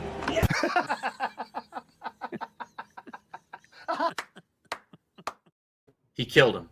He broke him in half. Good God Almighty! I always loved when in freaking 90s and early 2000s WWE when they would use just such hyperbolic language like that. Oh, he killed him. He broke him in half. It's like he's alive. Yo, but he did get lit up. I am with you 100%. But in the case of Mankind getting thrown off the cell, he could have been broken in half and he could have been dead. That dude fell 30 feet head first through a table. This wasn't planned, folks. This wasn't some spot that he was talking about with everybody. He just kind of went for it. A couple people knew. That's why Vince McMahon is like, never do that again. Never do that again. And so Mick Foley did not. But thank you. So, Georgian, we will read this, and then we will... we have a few more, and then we're going to get back to the show because we do not want to keep the show going super long for our guest WDW Pro tonight because he has some great insight on our topics. But folks, send everything in. I will guarantee we'll read everything tonight and give you guys the proper amount of time. We'll have fun. Don't worry. We always do here on World Class Bullshitters. So Georgian says, So Georgian! Caffeinated Wolf says, he says, Caffeinated Wolf. Gothic Therapy released a video debunking the alleged anti-Semitic elements in Harry Potter. Have you seen it? And if so, what did you think of it? I have not seen it yet, and I plan to give it a look, but the thing is I don't necessarily need to because I already know that it's a load of hogwash, that goblins are a freaking allegory for Jews in Rowling's Wizarding World.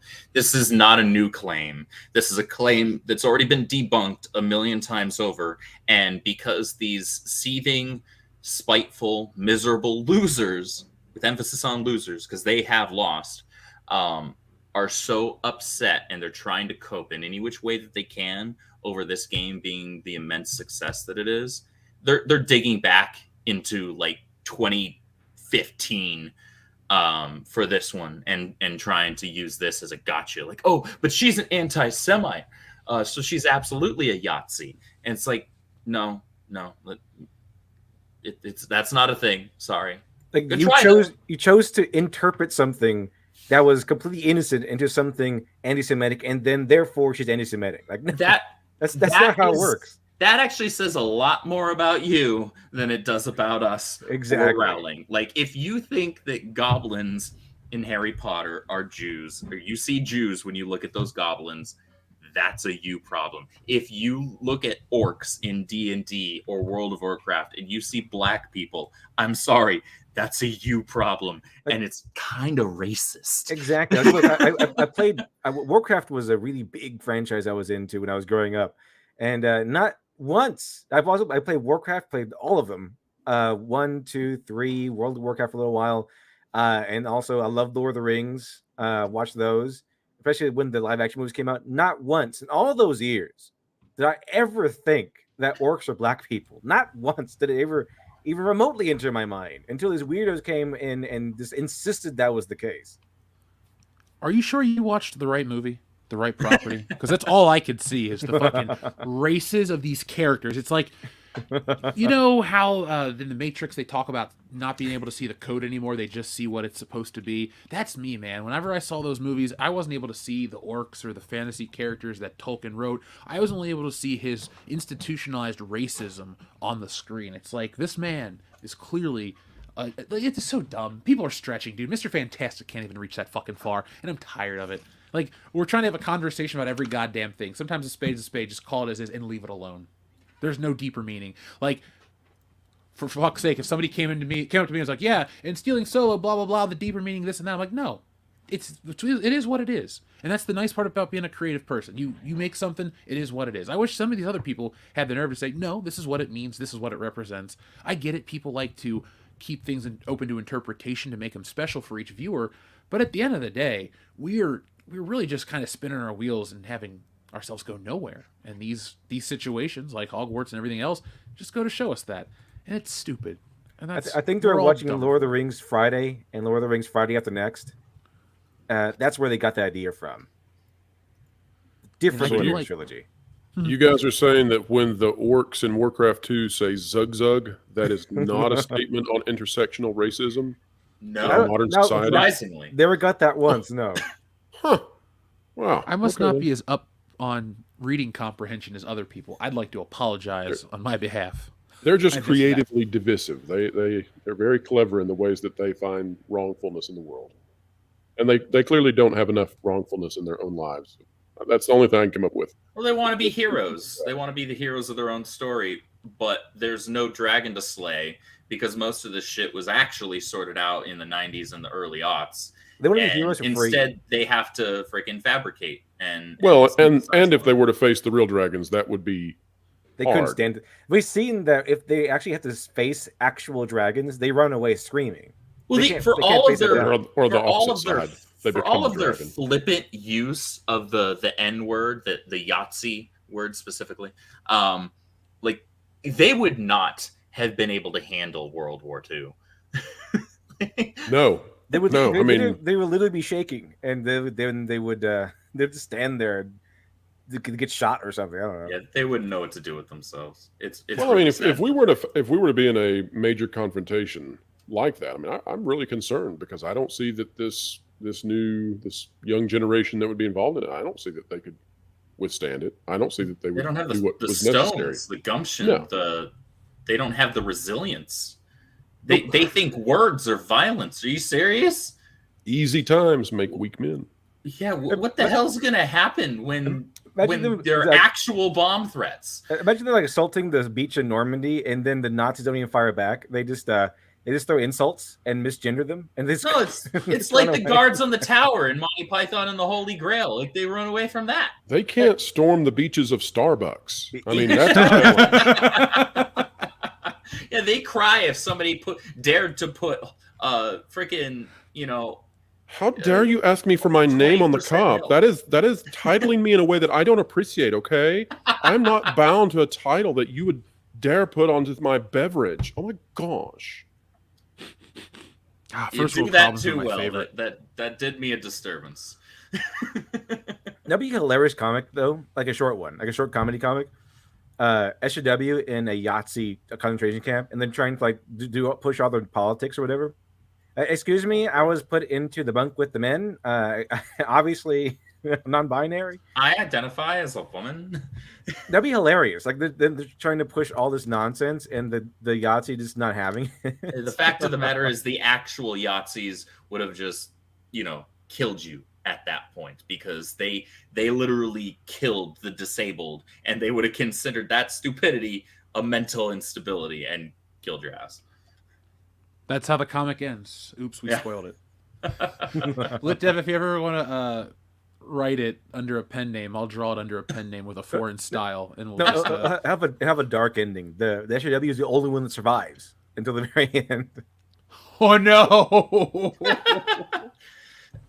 So that's the only one. All of a sudden, they go to the camp. It's just horror everywhere, and then they just quiet, but horror. And then they hear one voice complaining, like, excuse me, you took forever. Can I get a juice box? And I need a. That's no. It would definitely involve my gruel does not have soy. I said I needed soy. Yeah. Oh boy. You're not kidding. Now there was one other part to that super chat, and then we will start talking about our next topic. So this was a request added on. I'd just like to say.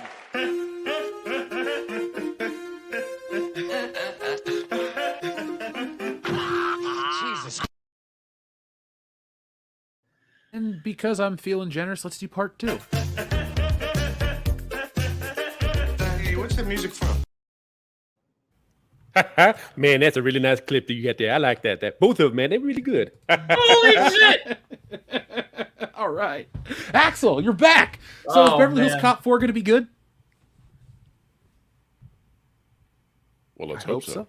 That was legendary. Once that pitch gets changed, we're stuck with it. Now, guys, we are a few hours away, and yes, World Class Bullshitters will have a review tomorrow of Ant-Man and the Wasp. Why? Because we want to save you time and money. Have you already had to watch it? No, luckily, I don't have to worry about seeing it super early. You're in the same boat as me, and I've sort of promised I'll do a review. So if you could just send me your notes over, so I don't have to be a masochist, I would love that. Because hey, can I copy your notes? My enthusiasm is waning on this one. If you want to watch the review tomorrow night and just copy everything I say, go for it, man. This podcast is confirmation that I gave you the go-ahead, and then if there's any fuckery, it's on YouTube's end, not mine. But all joking aside, good luck. I have been watching content about this. I made a video about it this morning, folks. Go check it out. For God's sakes, Ant-Man and the Wasp, it sounds like a travesty. It sounds like it's the movie that Marvel has been wanting to make forever, but fans have never wanted to watch. Currently, critic score is sitting at a 53%. It's probably gone lower since I've started talking about it. And it's not looking, but it's looking like it's going to make some money. So we're in the dilemma of, it looks like it's going to be a piece of shit, but they're projecting it to make a lot of money. Now, wait a minute, though. So how much is it projected to make in its lifetime on the box office? Okay, so I don't have lifetime. Opening weekend is what I found from, I believe it was Forbes. And one of them had it listed at 120 opening weekend, but Disney thought it would be 95 million because it's President's Day weekend and people were projecting that the holiday would bring in more people, but Disney had softer answers. They're softer projections. Well, I'll just tell you that doesn't sound very good to me, because we have witnessed how much these Marvel movies are now front loaded. If it doesn't even break the 100 million mark on a holiday weekend, I mean, this could get bad. And I don't know if the budget's come out yet. We were waiting for that the last couple of days to get some information on the budget. But this could be rough, because it's going to have a much bigger budget than the first two films did. This has a lot more CGI. This was also created in the situation in the world where all the money, all your expenditures went way up. And so I don't know. I don't think this is good for Marvel. I think this is a rather bad start to Phase 5. This is not the way you would want to come out of the gate. Yeah. The Literature Devil, you've watched a bunch of these Marvel movies. Some of the reviews are talking about how the story is non-existent. As somebody who's written a book, who knows about literature, what do you think of when you hear that these stories are now basically inconsequential? This is just a CGI fest of bad CGI. Like, what are your thoughts when you hear that? Usually the stuff that I've seen recently is going to be like that, where stuff happens, where things technically occur. There are things happening, but it's not a story. It's just like a bunch of kind of events strung together rather than like a story that's gone from, cause, reaction, cause, reaction, cause, reaction. No arc really. Just like how Captain Marvel didn't really have an arc. It was just like her being powerful and then her just face stomping everyone until the end. It's kind of like that. There's no real arc. There's no real change by the end. What you want is the change. You want to see the character struggle in some way, overcome something, or something outside change, like the world changes. Something has to change. There has to be something that is different by the end. And her just beating up the bad guys, it's cheap, but it's not really a story. It's just like her just pounding people's faces in. That's what we get a lot of times. Like a Rise of Skywalker. It just that was like, I think admittedly, like a bunch of scenes is kind of Frankenstein together to make something remotely resembling a story. But there's a reason why there is we can kind of on an instinctual level feel a big difference between Rise of Skywalker and like A New Hope. A New Hope, it starts off with, here's the dramatic inciting incident that we get introduced to C-3PO and R2-D2. They find the Skywalker. The Skywalker, they go with Obi-Wan Kenobi. Then they meet Han Solo. They get chased by the Empire. Then they go through that whole thing with the Death Star. Oh no, it's a Death Star. It's a whole thing. It's coming in to destroy the base. And it's going to be the dominant force in the galaxy. And boom, that's the main goal they have to go to. It became a legendary story. There has to be some goal. There has to be something they want to accomplish by the end. Either be destroying the Death Star, or passing a test, or passing the big test, or reconciling with your parent, something like that. Some major main goal that has to be there. And I know they tend to come in with that with the bad guy, and it might seem like a movie, might seem like a story. A lot of times it's like, here's a bad guy, and then you start the movie, and okay, here's the bad guy, and then a bunch of stuff happens, and then the bad guy is defeated. It's not really like we did this, okay, this leads to this, and this leads to this, and this leads to this, and we have the characters integrating, and the characters talking to each other and overcoming their own personal flaws and becoming stronger, or maybe even losing to the bad guy at first and then becoming stronger and then defeating the bad guy at the end. It's a lot of it feels empty, like nothing actually happens. I can't really see like another example as in recent stuff, because I haven't seen a lot of recent Marvel movies. I've heard of them. But I mean, like She-Hulk, like the beginning is she already conquered all her powers. Like, where's the arc there? It's supposed to be her messing with the powers and failing and trying to experiment with them, and then finally at some point, maybe at the end of season 1 or so, she's able to grasp them enough to fight a big conflict. And we need to have that change, either character or larger story, something like that. But a lot of this modern stuff is empty. They're like shells. They kind of resemble a story. They kind of have like all the layering, the painting. They go through the motions of one, but don't actually give you anything. There's nothing substantial there. It's like fast food media. And there's nothing. It's like empty calories. It's there. It's a bunch of lights and flash, but nothing you can take away. It's just, that was a movie, I guess. Now I can go home. That's what it feels like. And if they say it is not going to have a story, then I assume it's going to be a bunch of flash and flare, maybe some action, and then a bad guy gets defeated, but there's no actual substance in the end. And by that I mean, you can have things that resemble substance too, but it's going to be like these propaganda stuff, like him learning to respect women or something like that. And it's not going to be him being a jerk. It's going to be him being a really good dude, and then him wanting to go out with the boys one night, and him learning the lesson that he's not supposed to do that, or something like that. It's like some weird, selfish, self-centered, narcissistic lesson that's not really how the world works. So it's not really substance, because what substance is real, honest human emotion, human pathos, human interaction, real life growth, something like that. But what we'll get is a bunch of nothing, just a bunch of action and meaningless crap. And if they do add something resembling substance, it's going to be from a narcissistic, selfish point of view. Well said. I'm actually going to think about that as I go to see the movie tomorrow because, well, it's something actually compelling to think about going in. Right now, I'm thinking, oh God, here we go. If the effects, allegedly the effects are worse than the third eye and Ant-Man, the third eye and Doctor Strange and the floating head of Heimdall's kid in Thor. So this sounds like a really big dumpster fire.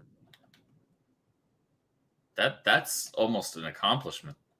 Oh, well, one thing I want to add is that in these stories, I forgot to say, is that the reason why sometimes it resembles a story is because they'll have something where the character does something, have a moment where a character does something that you would think there'd be blowback for, but they don't receive it. They kind of sidestep any consequences. And if they do have to face consequences, a lot of times it's usually kind of blown over. Like it's usually something that's easily solved.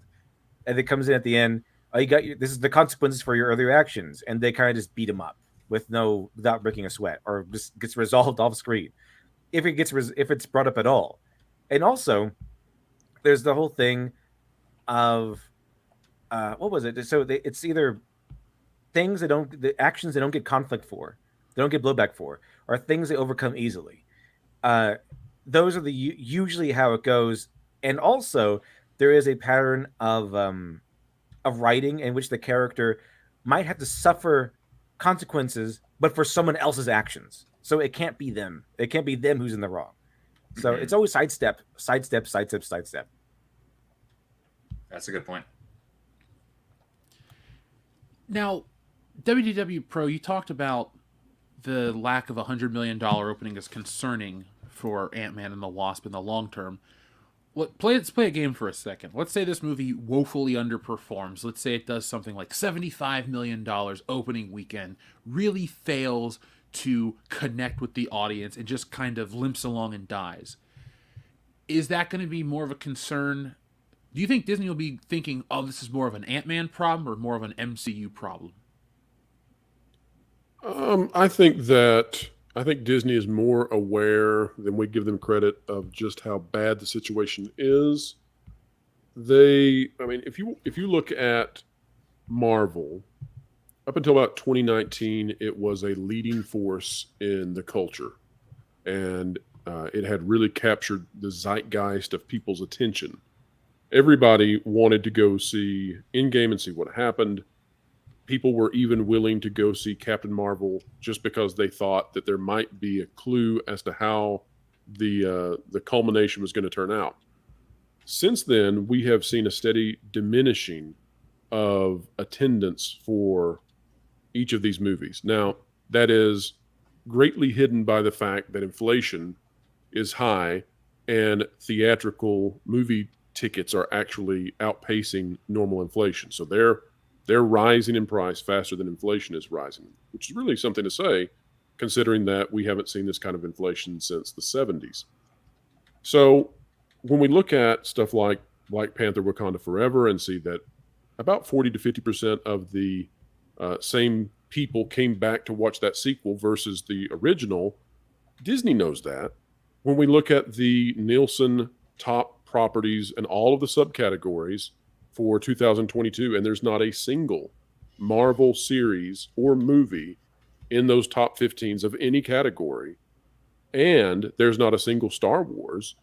Well, that's why all of these red flags, all of these warning signs are up at Disney. That's why when they do their earnings report, Robert Iger sounds very cheerful and peppy when he's talking about the parks. And then when he gets to Disney Plus, he sounds like a man at the end of his rope.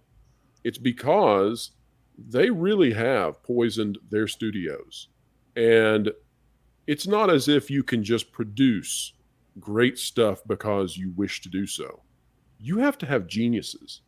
So if you look at, for example, the Pareto principle, you know that your very, very best producers of creative content, they have orders of magnitude higher success rates than the next tier down from them. And those individuals at the very top, they're hard to come by. And if you have one, you never let them go. And so Disney throughout their studios, they've sort of purged some of those geniuses. To give you a non-Marvel example that everybody will know, so that's the purpose of doing it, is so you all will know it. When you get rid of a John Lasseter because he hugs too much, and then you can't, I mean, Disney's had 4 straight animated flops in theaters. Most people don't know that. 4 straight animated flops. It's never happened to the company before in its history. It's a big deal when you lose these geniuses. And so, is this an Ant-Man problem or is it a Marvel problem? Oh, it's a Disney problem, and it's throughout their company. This latest ad they did for the Super Bowl actually had the highest ratings of any ad for the 2023 Super Bowl. It was the Disney 100, and you'll notice if you watch that ad, they stayed away from anything controversial whatsoever. Nothing divisive in there. There's no proud family in it. There's no turning red in it. There's no little girls twerking at their mothers to defeat them. And so one might suspect that maybe they have realized that they cannot keep doing this, that they can't continue putting out mediocrity that is sprinkled with socio-political flair. And so hopefully with Marvel, they're going to right that ship, but this takes a long time to right because this is a big, big ship and these things have been in development for a long time. So can they get Phase 5 fixed? Well, they're going to get Guardians of the Galaxy fixed because that's going to be a great movie, probably. It's just too bad James Gunn's the guy doing it and he's leaving to the competitors. How about that? I guess I never, and this is probably what Marvel and Disney want, but I never really thought of DC as the actual competitor on film because they, for 10 years, haven't been able to really catch up or best Marvel. Like, even their best film since Nolan, I would argue, is Joker. That was a big hit. But that was also the same year that Infinity War dropped and was the Endgame dropped and was the biggest thing ever. So it's like, even then, when they're still firing on all cylinders, Marvel was knocking out of the park. But I guess the pendulum has shifted to think they have lost them to the real competitor because this is DC's shot. I personally don't think I think if they fuck this up, they're done for a long time in terms of like getting DC movies to be universally liked. I don't think they have an infinite amount of retries. This is it. But you're a toy guy. Yeah. So think about it from a toy perspective. You go down the aisle at a big box retailer, right? And there's an aisle for action figures. There's an aisle for little boys, despite the fact that we don't want to say that anymore. And when you go down that aisle, you're going to find some Marvel stuff and you're going to find some DC stuff. If DC were firing on all cylinders on a regular basis, then they're a competitor to Marvel because suddenly some of those parts of the shelves that were devoted to Marvel, they start disappearing. They start going to Batman and his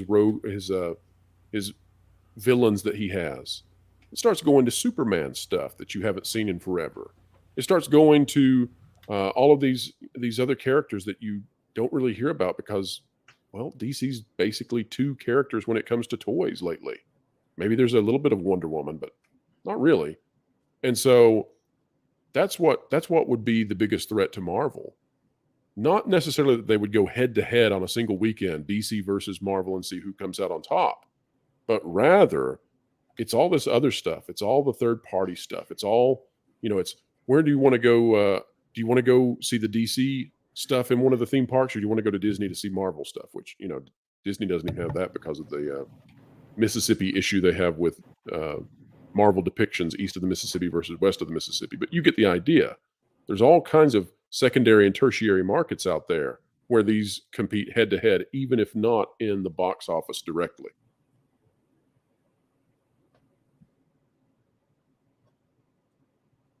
That's a good point. I liked it. I mean, because ultimately it was at least average. No, you do a fantastic job of always bringing up good points, Pro, and that's why we always love having you here, both Jeff and I. You always hope for that in a long pause. You hope that they're either going to say, I was processing. I don't usually like dead air, but I was processing. You don't want the next word to come back to be, man, why are you on here? I don't foresee that ever being an issue with you. But no, you make a great point there because the money, yes, obviously, you want your films to be profitable, 1000%. However, the long game is that those movies then sell the merch, which is far more profitable because there's a higher profit margin. And so if you capture it enough with the movies and are to the point where you're able to sell more merch, that's where the money's at. That's how Lucas became as rich as he was, because he had that sweet merch deal. And the foresight to get a great percentage that other places couldn't even imagine, dude. Like, even though we talked about it, how he got kind of screwed on the action figure royalties back in the day, other stuff they were cleaning up on. I mean, the whole empire's built out of toys and Star Wars merchandise, not necessarily movie receipts. And I thought that's kind of how it was today. I remember reading an article in 2003. Spider-Man brought in $900 million in merchandising money on a non-movie year. And I remember being in high school going, what does that mean? And reading up about it, thinking, cool. Why aren't all Marvel characters having those kind of years? Or why isn't other superhero things just having those kind of years anymore? It's very, like, I don't know, dependent on what's good enough. But Marvel should be good all the time.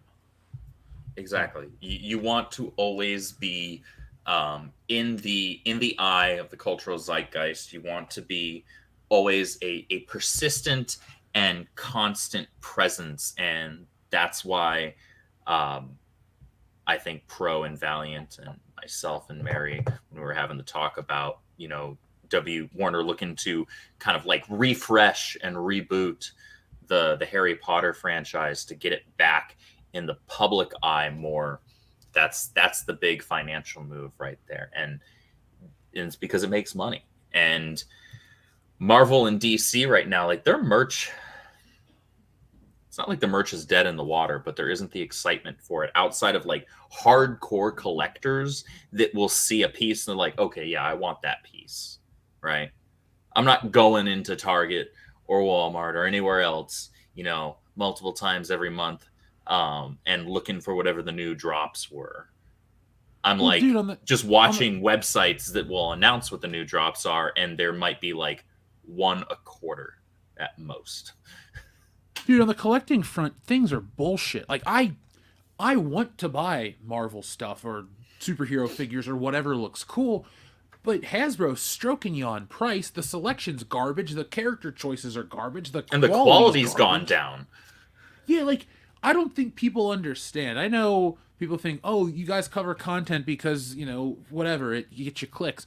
Yes, obviously, everybody does that. But to act like the sky isn't falling in some of these cases isn't really, like, us being hyperbolic. Like, honestly, you can pick a territory, or a category that Marvel previously flourished in and compare it to where it was before. I thought the point was to always be making more, always being more successful, but like nothing is like that. Figure sales. Todd McFarlane, the owner of the DC license right now for action figures, won an award last year for #1 toy company and all these great products he put out. Hasbro consistently gets worse and worse with customers wanting refunds. People don't want to back Marvel projects. Like, Disney's IPs, WDW Pro said it best about it being a Disney problem. Like, over at HasLab, which is a crowdfunder for these merchandise pieces, Ghostbusters, that gets crowdfunded. G.I. Joe, that gets crowdfunded in an afternoon. Star Wars fails. Marvel fails.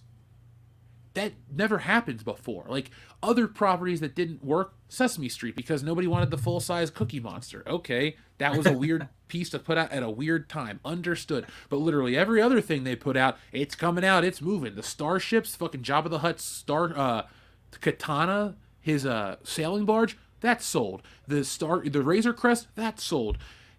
But not anymore. It has been years of garbage shit across the board, and everyone that says, well, it's good here, it's good there, no, it's not. Angela Bassett getting nominated for an Oscar isn't a big deal for Black Panther. It's a fucking hollow move. It's bullshit. I'm the right color according to Hollywood, and I'm calling them out on their crap. Her performance wasn't great. Look, the only thing great about that movie was that it ended. They want to make money on Chadwick Boseman's passing. R.I.P. that guy. He was a real good guy. But trying to sell me this emotional piece of drama on that? Come on. I'm sorry for going on a tangent, but, like, it all sucks these days. Our cape shit conversation, like, the only thing I'm interested in is a DC film about The Flash, and it's not because of The Flash. So, like, God, that's a good segue. Yeah. here's the way we'll end with Ant-Man. I'll see Ant-Man tomorrow, folks. You guys can watch our review. You don't have to go see the movie if you don't want to. It's what we've always done here on the channel. So that's what we're going to do to entertain you guys. Jeff will suffer, so you don't have to. Exactly. What a man of the people. People's champ. Thank you. I love The Rock. I love the people. I figure why not give you guys a reason to stay sane and, have fun at our expense. But also, do us a favor, folks, ask questions. We love to talk about the movie. We will review it. We will answer anything you want. But make sure you guys have a lot of questions for us because we will go in depth, but you might have specifics, and we want to know what those specifics are. Now, Caffeinated Wolf, you talked about the greatest transition. We will transition over into talking about The Flash. Now, guys, real quick, did anyone have any thoughts on the Super Bowl? Were you happy, sad with the game? Did your team win? Literature Devil, since I've never asked you this question, did you even watch the Super Bowl this year? I never care about the Super Bowl, especially if it got political. I'm more of a soccer guy. Oh, okay. So you had the World Cup to watch this year. Or late last year. You were really into that. I like soccer. I really like soccer. I played it for 10 years. Same. Oh, shit. Yeah, it's pretty fun stuff. Would you believe I played soccer in grade school? Well, you don't really know me. I'm a giant dude, so I do not look like a soccer player. I'm more like I am a football player. So football player. Yeah. But were you American play a little bit of soccer? Pro, what about you? Did you watch the game? Did you like anything you saw, or were you upset with the results? Well, so my local grocery store, non-franchise grocery store, had a tremendous sale for the Super Bowl weekend. So one of those sales was that they had ribeyes and then also the ribeye loin where you cut your own steaks. They had those 60% off. Oh. And so I decided to surprise people who came over for the party at my place with some awesome steaks. Now, if you've ever sliced your own ribeyes, at the tip of those, there's quite a bit of fat that you probably need to cut off. And so I came up with the idea that if I cut all that fat off, that then I could slice that fat and I could pan-sear that into steak bacon, which would then go on top of the steaks.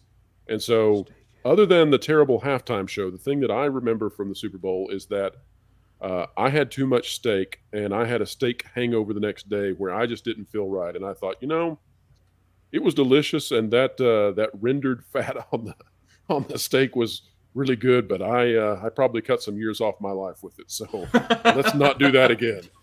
Yeah, but it was a tasty way to lose that time. So why not? Oh, it definitely was. Yes. No regrets. The next day, no you're regrets. like, man, I think my body is transitioning to ribeye right now. God. It's nature's best fuel source. And true that. I'll go with that. And also, it comes to the added bonus of every time you eat a steak, a Twitter psycho cries. That's my favorite. I hope so. Part. I hope, one of my favorite things from Twitter in terms of that is Greta Thunberg is out there now hawking her book. And she's telling the world that she's not going to take any of the proceeds because all of it will be donated to charity. By the way, it's her charity. But then she's holding this huge, like 300 to 400 page, 300 to 400 page book, hardcover, showing it off, when she wants you to buy it. That's what I said. I was like, man, that is a lot of dead trees you're holding for someone who cares so much about deforestation. So I love those people. They're the same people who will tell you that solar is the future. And then they'll cut down 1,000 acres of trees to put down those solar panels. And you're like, I'm sorry. Did you miss all the parking lots that you could put those over? No? It seems a little weird here. It's a little contradiction here. Little strange. Could we at least put them in the desert? You remember that one story where, what was it? Leonardo DiCaprio took his private jet and flew all over the country to pick up his friends and then flew to go to get his environmentalism award? Well, he probably did little smoke contrails, in the sky that said global warming is bad in it. That would be the peak hypocrisy. Yeah, made out of the chemtrails. Yeah, that's right. You've got to look down at flyover country at the individuals in their 2,000 square foot homes compared to your 50,000 square foot home on the beach where the oceans are supposed to be rising, and you just really have to loathe them that they're causing the earth to get hotter, and you can't stop them. They just won't stop. Look, guys, I might be traveling around in my private jet along with my friends. We're all flying around private jets, but you have a gas stove you're using to feed your family of 5. Okay, you gotta cut that. You gotta cut that gas stove. It's not the carpet jet that's the problem. It's the gas stove in middle America being used to feed hungry children. That's the problem. Listen, I was on my yacht the other day. I was on my yacht, sitting on my diamond-crusted toilet seat, and pondering to myself that it's really the fault of those Oklahomans, those families in Oklahoma who just can't reduce their electric bill by the 10% that I demand. That's what's ruining this world. Damn Oklahoma! I knew Hank Hill had it right. Now that's a good one. You caught me off guard. I was taking a drink. Now the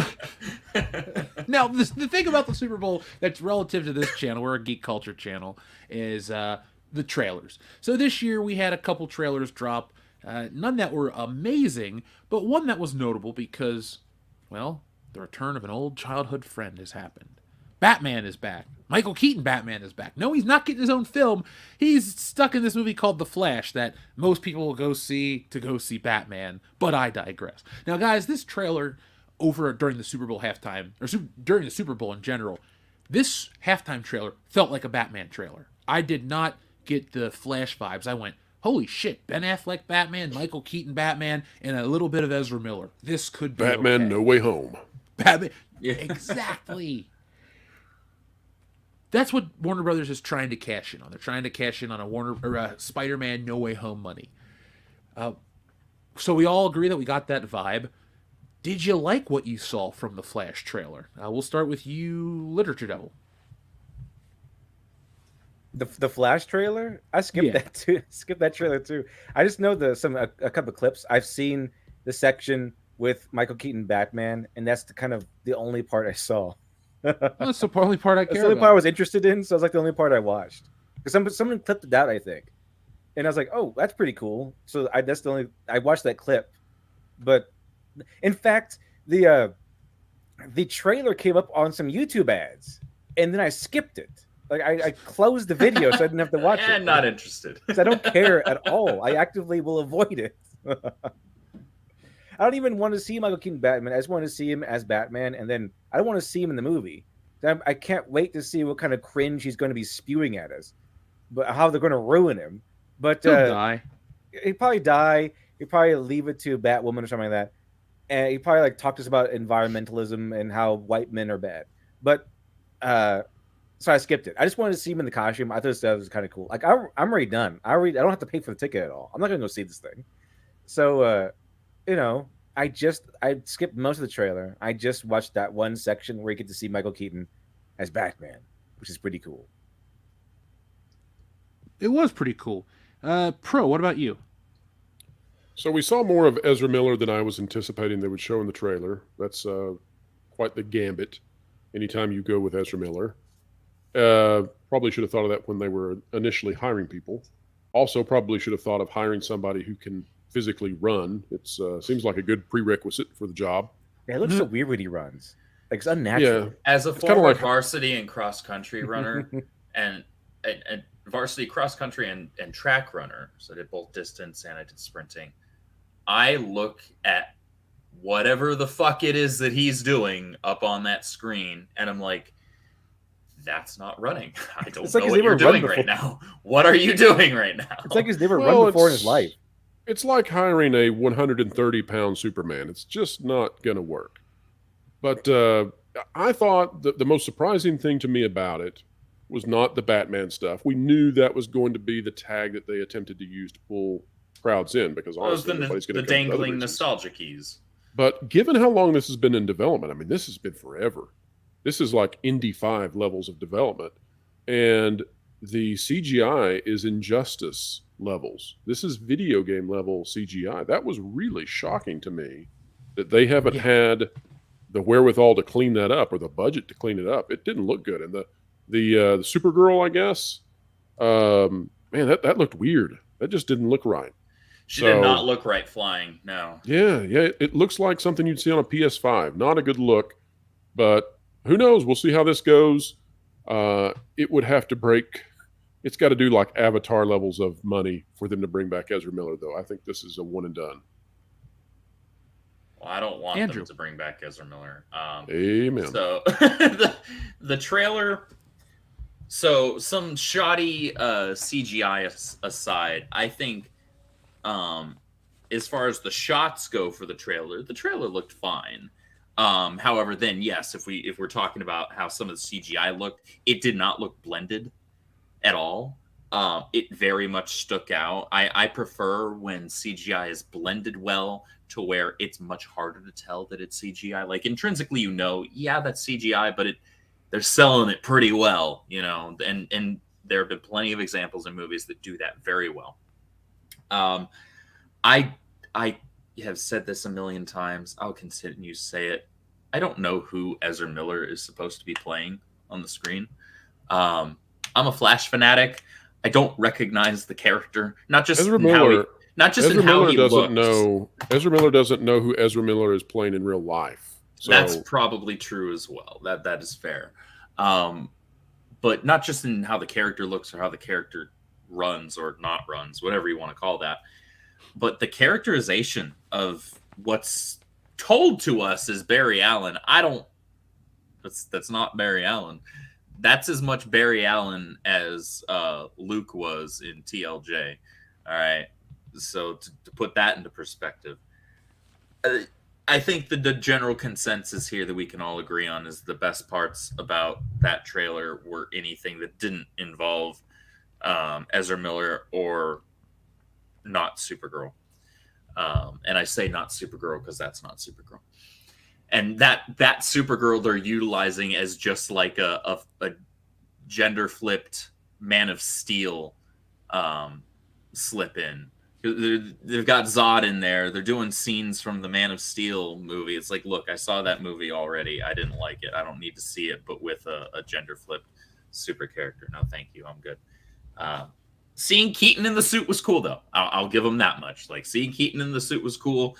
Seeing Ben Affleck there was cool because I think Ben Affleck could have, if he wasn't so burnt out after Justice League, I would have totally been down for a writer that understood Batman to take the reins and do a standalone Batman film with him.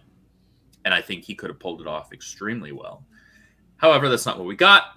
And he said, I'm done. This is, as far as I'm aware, and as we're all aware, his final appearance as the character. So that is what it is. I'm not excited for this movie. I'm not going to see this movie. This movie gets $0 from me because they elected to hang on to Ezra Miller. And I cannot give my money to something that he is the lead in. This is not going to happen. I can't. Not and just the fact that like his casting and his acting as quote unquote Barry Allen makes me physically angry. I'm not going to do it. I'm not going to I don't need that kind of negativity. I got other things I can be doing. I could be playing Hogwarts Legacy. You should be. I don't have a problem saying we'll go see Ant-Man for the channel because, the audience won't have to go see it. That's fun. That's different. But we've been talking about Ezra Miller being a fucking loony asshole since the beginning, since this stuff has come out.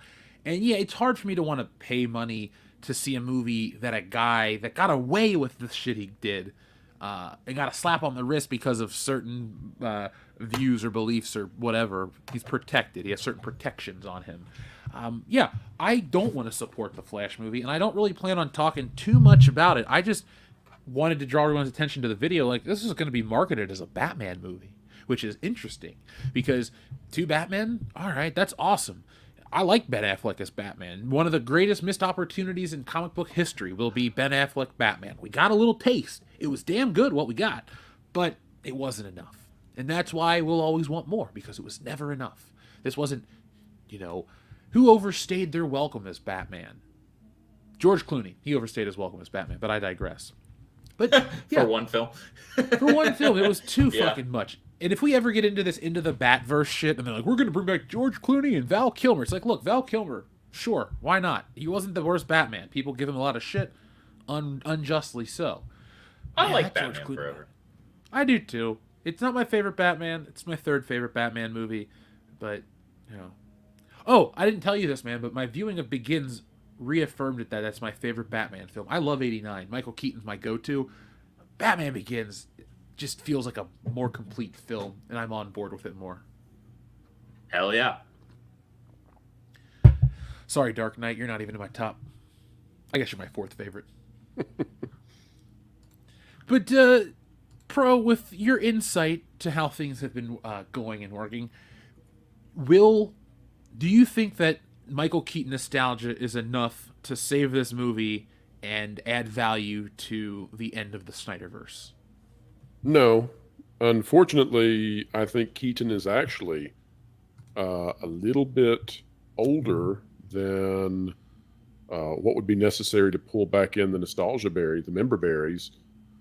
You've got to think the 80s are a long time ago, and what we've been seeing is that, you know, as sad as it is, we've sort of moved on. Now it's the 90s, right?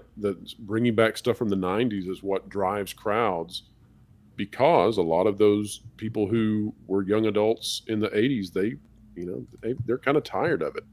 So I don't know that it's going to work. I think it's hard to pull people back in for a Flash movie when it's up in the air whether or not it even matters, because the whole thing may get reset anyway. So, but we'll just have to wait and see. It really depends on what happens with these reviews. There's some reason they're holding on to this the way they are. I mean, they're determined to release it. If it gets phenomenal reviews, okay, you know, I'm game to see what happens with it. If it comes in with middling reviews, then it's over. You know, that's enough that the Ezra Miller funk that's on it will sink it. It's going to be interesting because it's supposed to be this June. Now, I don't have, I'm not the numbers guy like you, but I'm guessing a lot of the superhero slate in 2023 underperforms. What would you say to that statement? Let's see. So let's run through it. We know that Quantumania is on track to probably underperform what they would want. Guardians of the Galaxy, that's hard to say what would be determined to be underperforming or overperforming. I think it's going to do well. I think Guardians of the Galaxy lands somewhere around 1.3 to possibly 1.5. And that depends on which characters are going to die. We know some are going to die, but we don't know which. Flash, when I look at the big movies of the summer, that's one of the things that you always want to gauge when you're trying to figure out which ones are going to take off and do well. And so you say, okay, well, maybe Flash will be a superhero movie that will actually catch fire and it's going to just go. You know, maybe it's the sleeper hit. But you look at the slate and you say, where's the room for it? Because you know that Mission Impossible is going to be huge. Like, that one is just going to have carryover success out of Top Gun Maverick. That's one of 3 movies that I'm actually looking forward to this year, alongside John Wick 4 and the Super Mario Brothers movie. Right, and so you start when you have these big movies that you know are going to be billion plus, then these other movies that maybe in a soft summer they'd have a shot, they're kind of getting squeezed out of that opportunity. And then talk about one that's going to underperform, in my opinion, just it's unfathomable how bad it's going to do. The Marvels, that is going to, and Disney knows it, they've put it at the end of the summer as kids are going back to school. They already know that there is no hope for this film, and it probably will be the death knell to woke Marvel. They can pander, they can continue to throw in little references, but this is going to be bad. I mean, so when you look at Marvel, you know, and you look at 3 coming up, Quantumania not going to do well, Guardians going to do great, but the guy doing it is leaving you and going to the other side. And then you've got the Marvels, which could tank in ways that it's going to be weeks and weeks of YouTube content, I believe. So just get ready for that one. Lots of fun there. And can you imagine the shelves, the clearance aisles filled with Marvel's action figures? Oh my God. Oh yeah. Absolutely. I can't wait. It really pains me too, and I know, Pro, you got to get going here in a minute. it really pains me with the Flash movie more than anything else, because nothing should make me more excited than to get a full-length live-action Flash movie, high budget, high quality, and I could not be more just offended is the only word I can use. As a Flash fan, I look at that and I'm like, this is visually and therefore viscerally offensive to me as a Flash fan. Well, and I'll tell you another movie that could face significant, I'm just going to say hate and really flop at the box office. So Forbes came out and said that Indiana Jones, they had determined that its budget was $300 million for production alone. That was wrong, by the way. Forbes was wrong. Valiant Renegade discovered, and then called me excitedly, by the way, before he put the video out. He was very pleased with himself, and I have to say it was clever. He figured out, based on past currency levels for the international currency trading, that in reality it's a $350 million budget. He laid that out extremely well in his video. So when you look at $350 million in production, that's not even including the marketing at all. That's a film that probably needs to get around $1 billion to break even. Now we're getting the reports out from James Mangold that they maligned Indy's character. I'm hearing that potentially the setup for why he's a sad hermit of a man in the start of this film is because his son supposedly dies off screen. I don't know if that part's true, but we know James Mangold is out there saying that this is a different kind of Indy.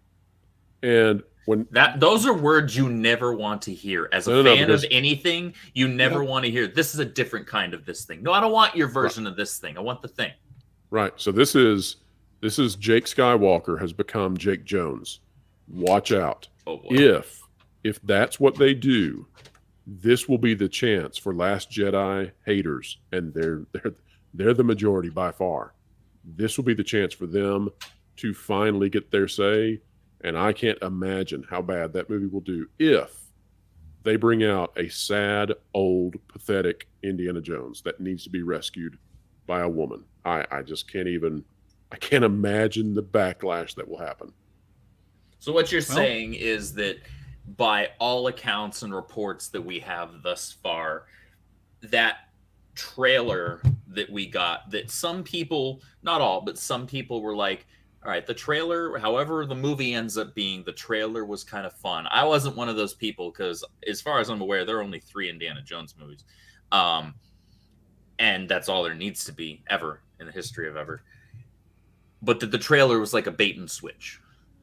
Trailer's okay. If you put that trailer up against Mission Impossible and watch the two simultaneous, though, there's an easy pick for which trailer is more exciting. I mean, Mission Impossible is my favorite film franchise, so that's too easy for me. Right. So, and the other issue is that it doesn't look like an Indiana Jones movie. Now, that's being nitpicky. But they've digitally worked on this to the point that it's not going to look like the first 3 films. It's going to look like Crystal Skull. We remember how bad that was. Ooh. And the reason that they're having to do that is because they decided that they wanted Indiana Jones to be 70 in the film, and therefore they put little dots all over Harrison Ford's face whenever he was the actual person playing Indy, which is about 50% of the time. And they used CGI to de-age him in those scenes, and they used deepfake technology to have a younger Indy in other parts of the film. So the issue there is that if you CGI somebody's face for an entire film, then it can look off-putting, uncanny valley, compared to the other realistic background images that you see. So then you got to go through and you got to plastic up everything so that it matches his digital plastic that's on him. That's disappointing on so many levels, but now I understand why the movies look shittier. Like, you got to match the one element that they think is the most important. No, well, go to the trailer. Go to the trailer and look at the ticker tape parade where he's riding the horse. Which, by the way, that's not him. That's a double. I forget the double's name, but he's riding the horse, and they've stuck Harrison Ford's face on there. Go look at that. Just go look at that still image and see if that looks like any anything realistic whatsoever. And we're going to, if you go watch the film, you're going to have to sit through that. It's just awful. I'll pull it up for the audience so they can get a visual. But folks, I've been saying that since the trailer dropped, that this just looks off. It looks like his head is on a different body. And, might be a reason for that. You know, I am 34. I loved Indiana Jones growing up. It was a weird window.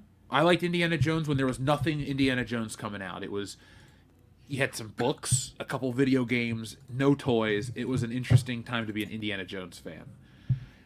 I got into the character big time.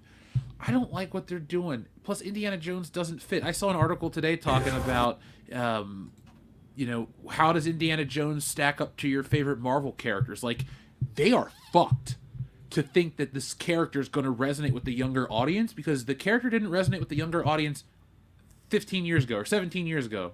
Yeah, 15 years at this point, excuse me. It didn't work in 08. It ain't going to work in 2023. And I am fucking an Indiana Jones fanatic. I will buy the damn action figures. I pre-ordered them. I don't care. I'm not going to lie to my audience. I'll always be honest with you guys.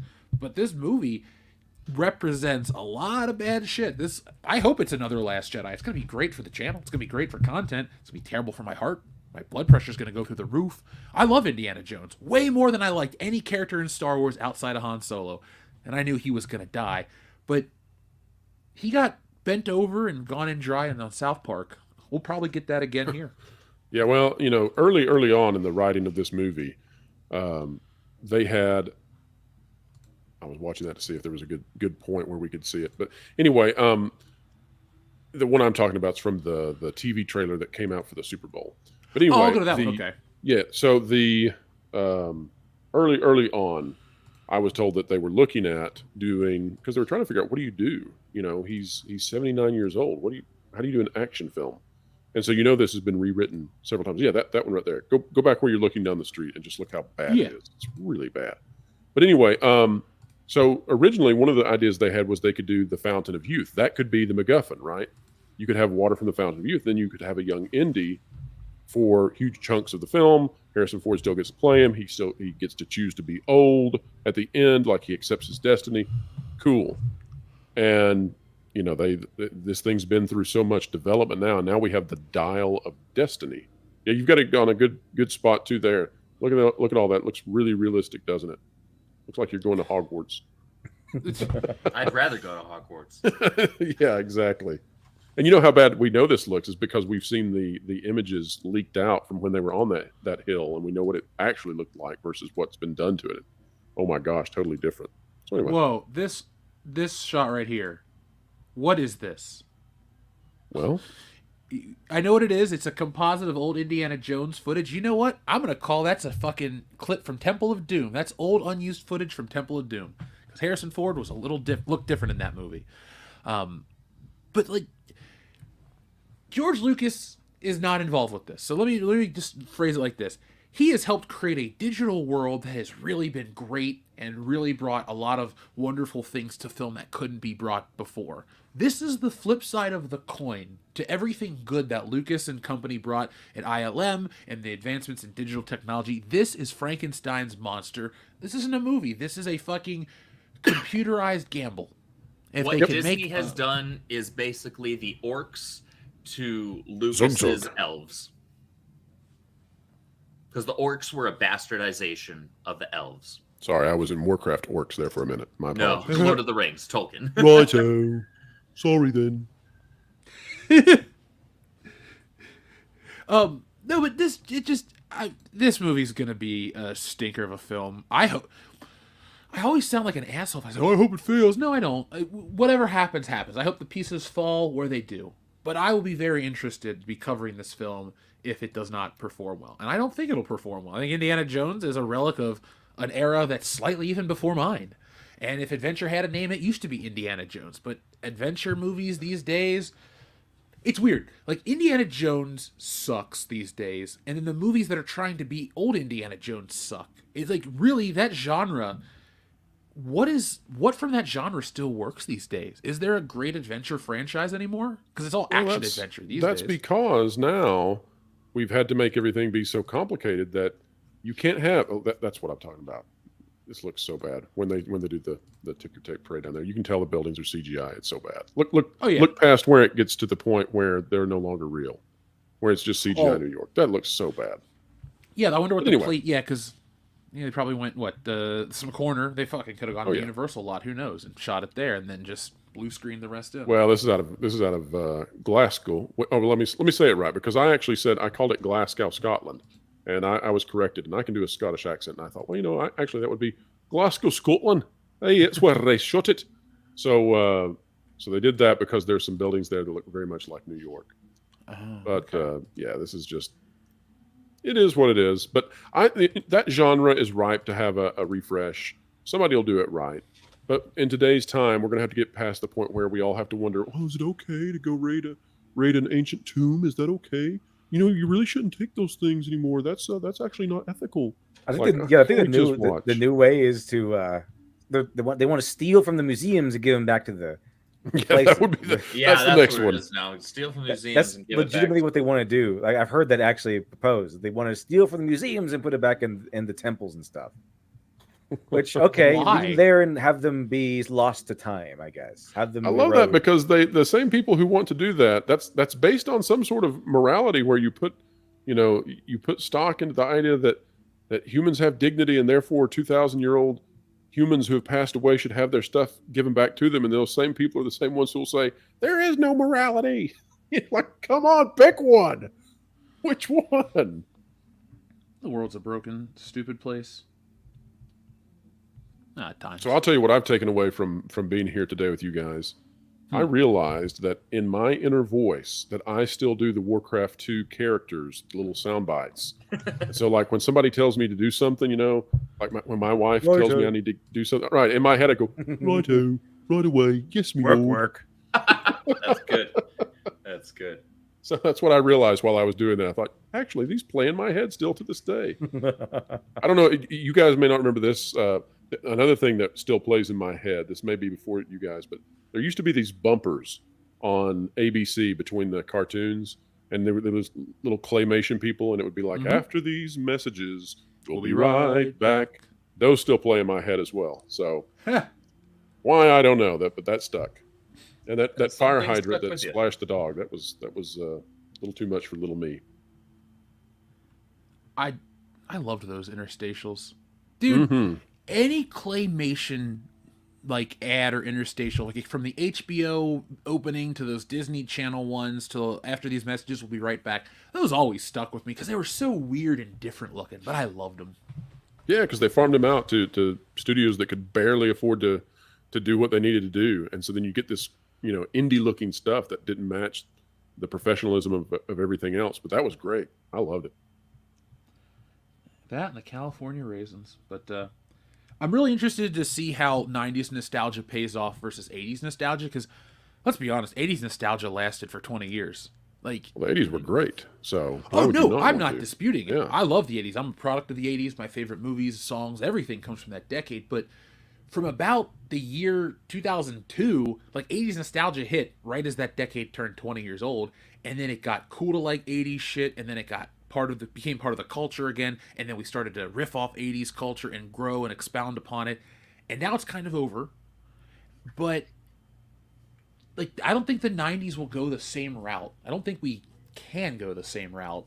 The next generation will be nostalgic for their shit, so we're gonna have this like weird window. I think the 90s nostalgia will be like fine, it'll be a small window, and we'll get into something else, and I hope indie can survive from that. But the question I'm asking in this roundabout way is, well, before you go, anything that you think that's going to get revived from the 90s that'll actually work?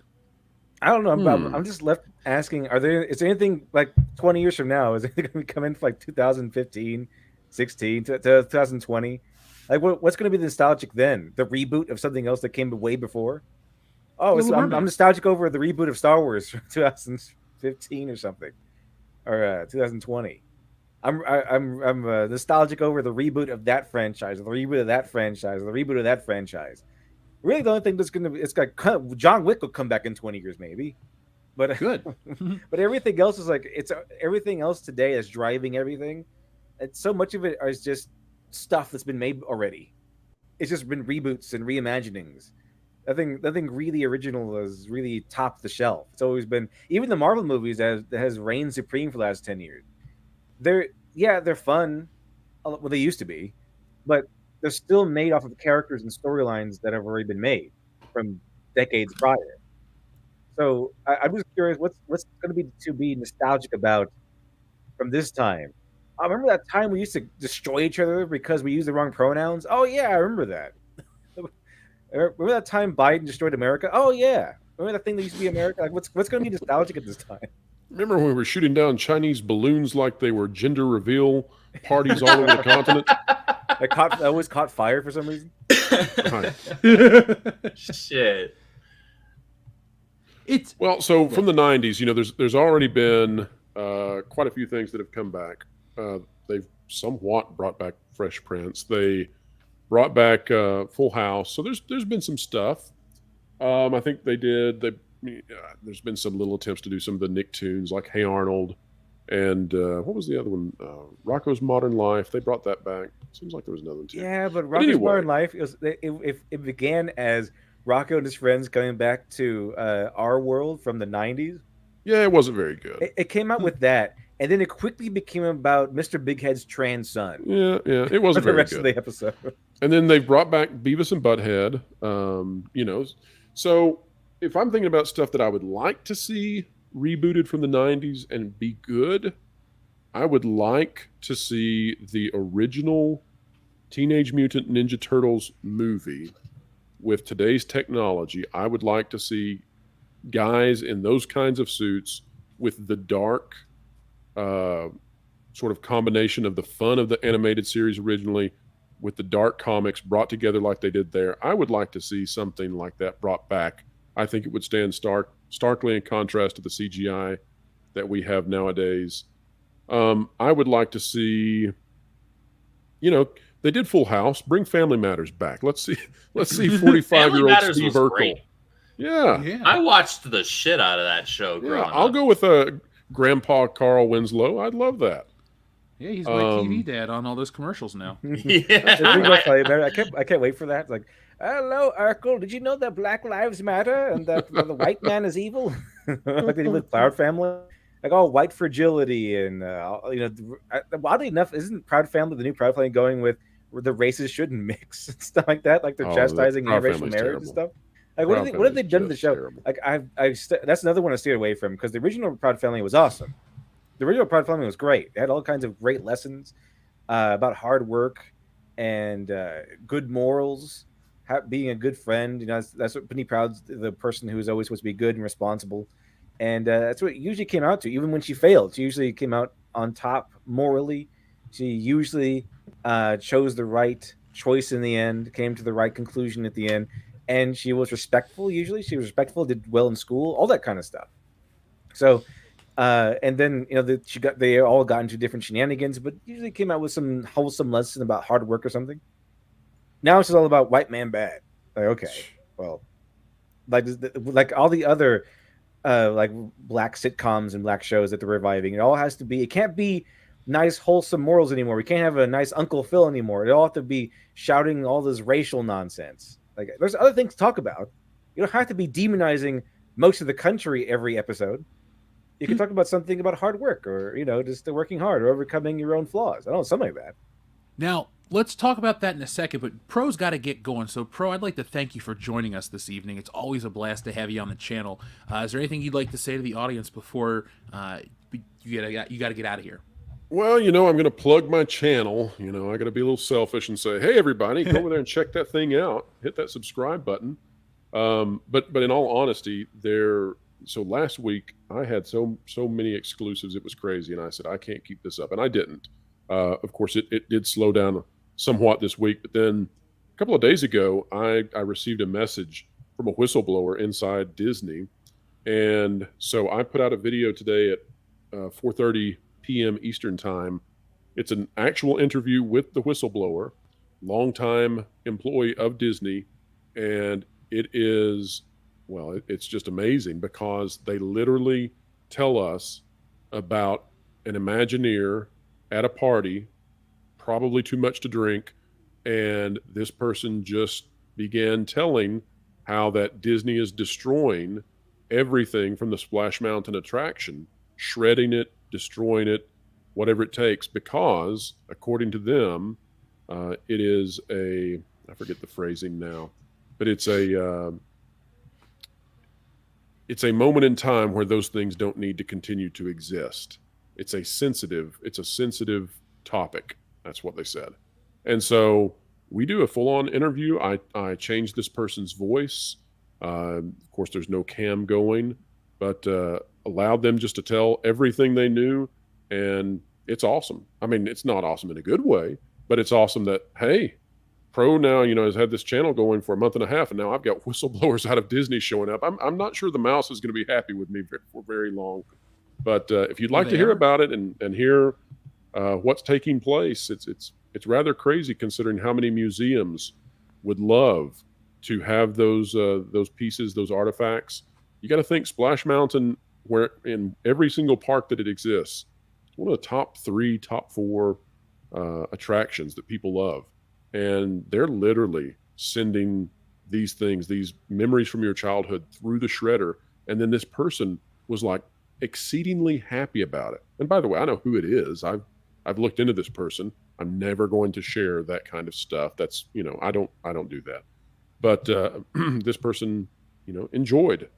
They felt fulfilled watching these items go through and be pulverized and destroyed. And it's like, what? How could you possibly think you're on the right side when you are senselessly, pointlessly destroying stuff that has such historical significance? That's bizarre. So there you go. Shit, I want to watch that because I'm bothered by all the Splash Mountain stuff. It's history. You don't burn history because you don't like where it comes from. So I thought we learned that message. Well, check it out, and I sure do appreciate everybody having me on. It's always an honor to be on. It's always an honor to have an audience that's interested in listening, and so I'm grateful for everybody out there who's watching the show. I hope that I can come back on in the future and maybe make it a little bit better just by being there. That's always the goal. I hope I'm never on here and somebody's saying, "Oh, it's that Pro guy again." Well, who's gonna tell him? It's always a pleasure to have you here, and I think the audience love having you, man. I think the who's audience gonna agrees. tell him this time? All right, guys. Well, take care. Be safe out there, man. Thank you. And remember, everybody out there, it may seem like a good idea, and maybe once in your life, go for it. But steak bacon on top of steak already is just a little bit too much steak. Everybody, take care. God, steak just sounds so good, though. It really does, honestly. It's making me hungry, and I shouldn't be eating this late.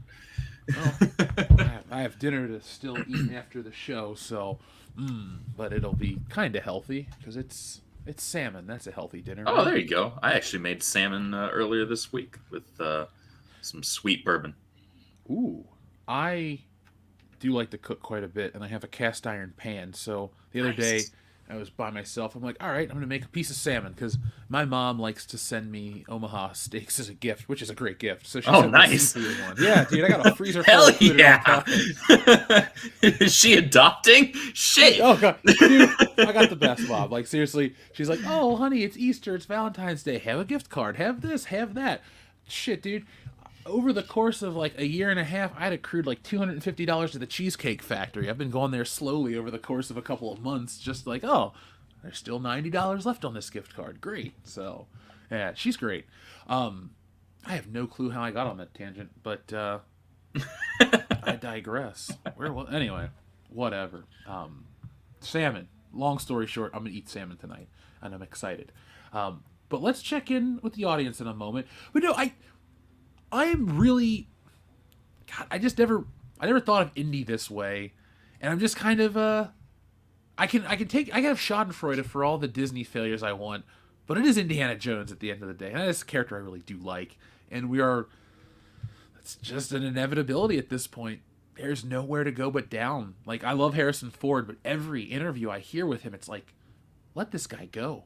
This is as annoying as it was like with The Force Awakens when he was going out through all the talk shows, doing his spiels. Now they're trying to make Harrison Ford look young and appealing by having him interact with Marvel actors and telling him to fuck off and do all this funny shit. It's like, look, you're my favorite actor. I'm not here out of spite to tell somebody to piss off, but the character's just not being treated right.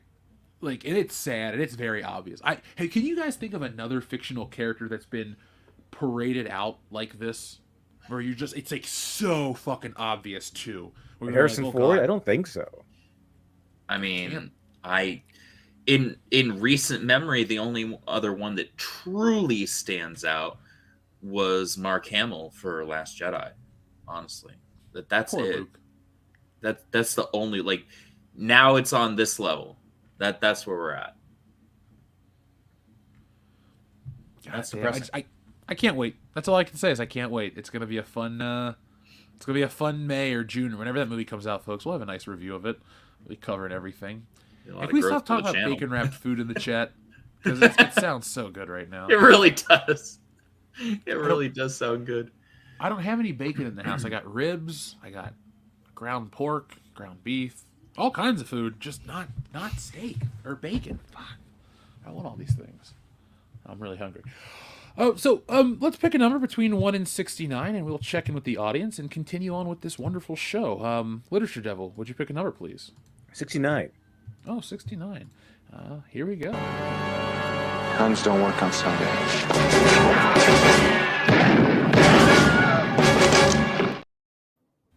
The Wilhelm scream. I have so much fun putting the Wilhelm scream in there. Oh, boy. I think I should do a video titled Inappropriate Wilhelm Scream.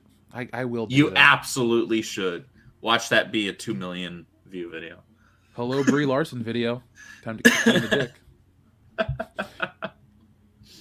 So, first off, where were we at? Trace XL, we read yours. Thank you very much. Shrubbles08 says, Hail to the House of Trouser Snake, Wolf and Lit.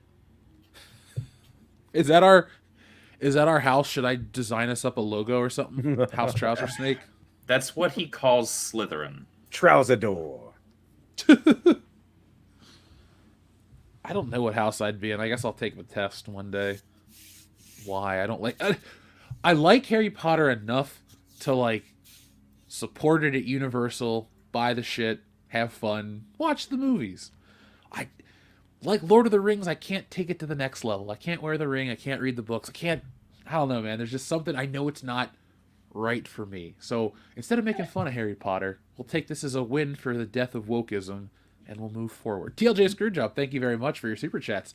He says, first off, the Wizarding World profile, House Gryffindor, Patronus Gray Squirrel, Wand 10 and 3/4 cedar wood with a unicorn core and unbending flexibility.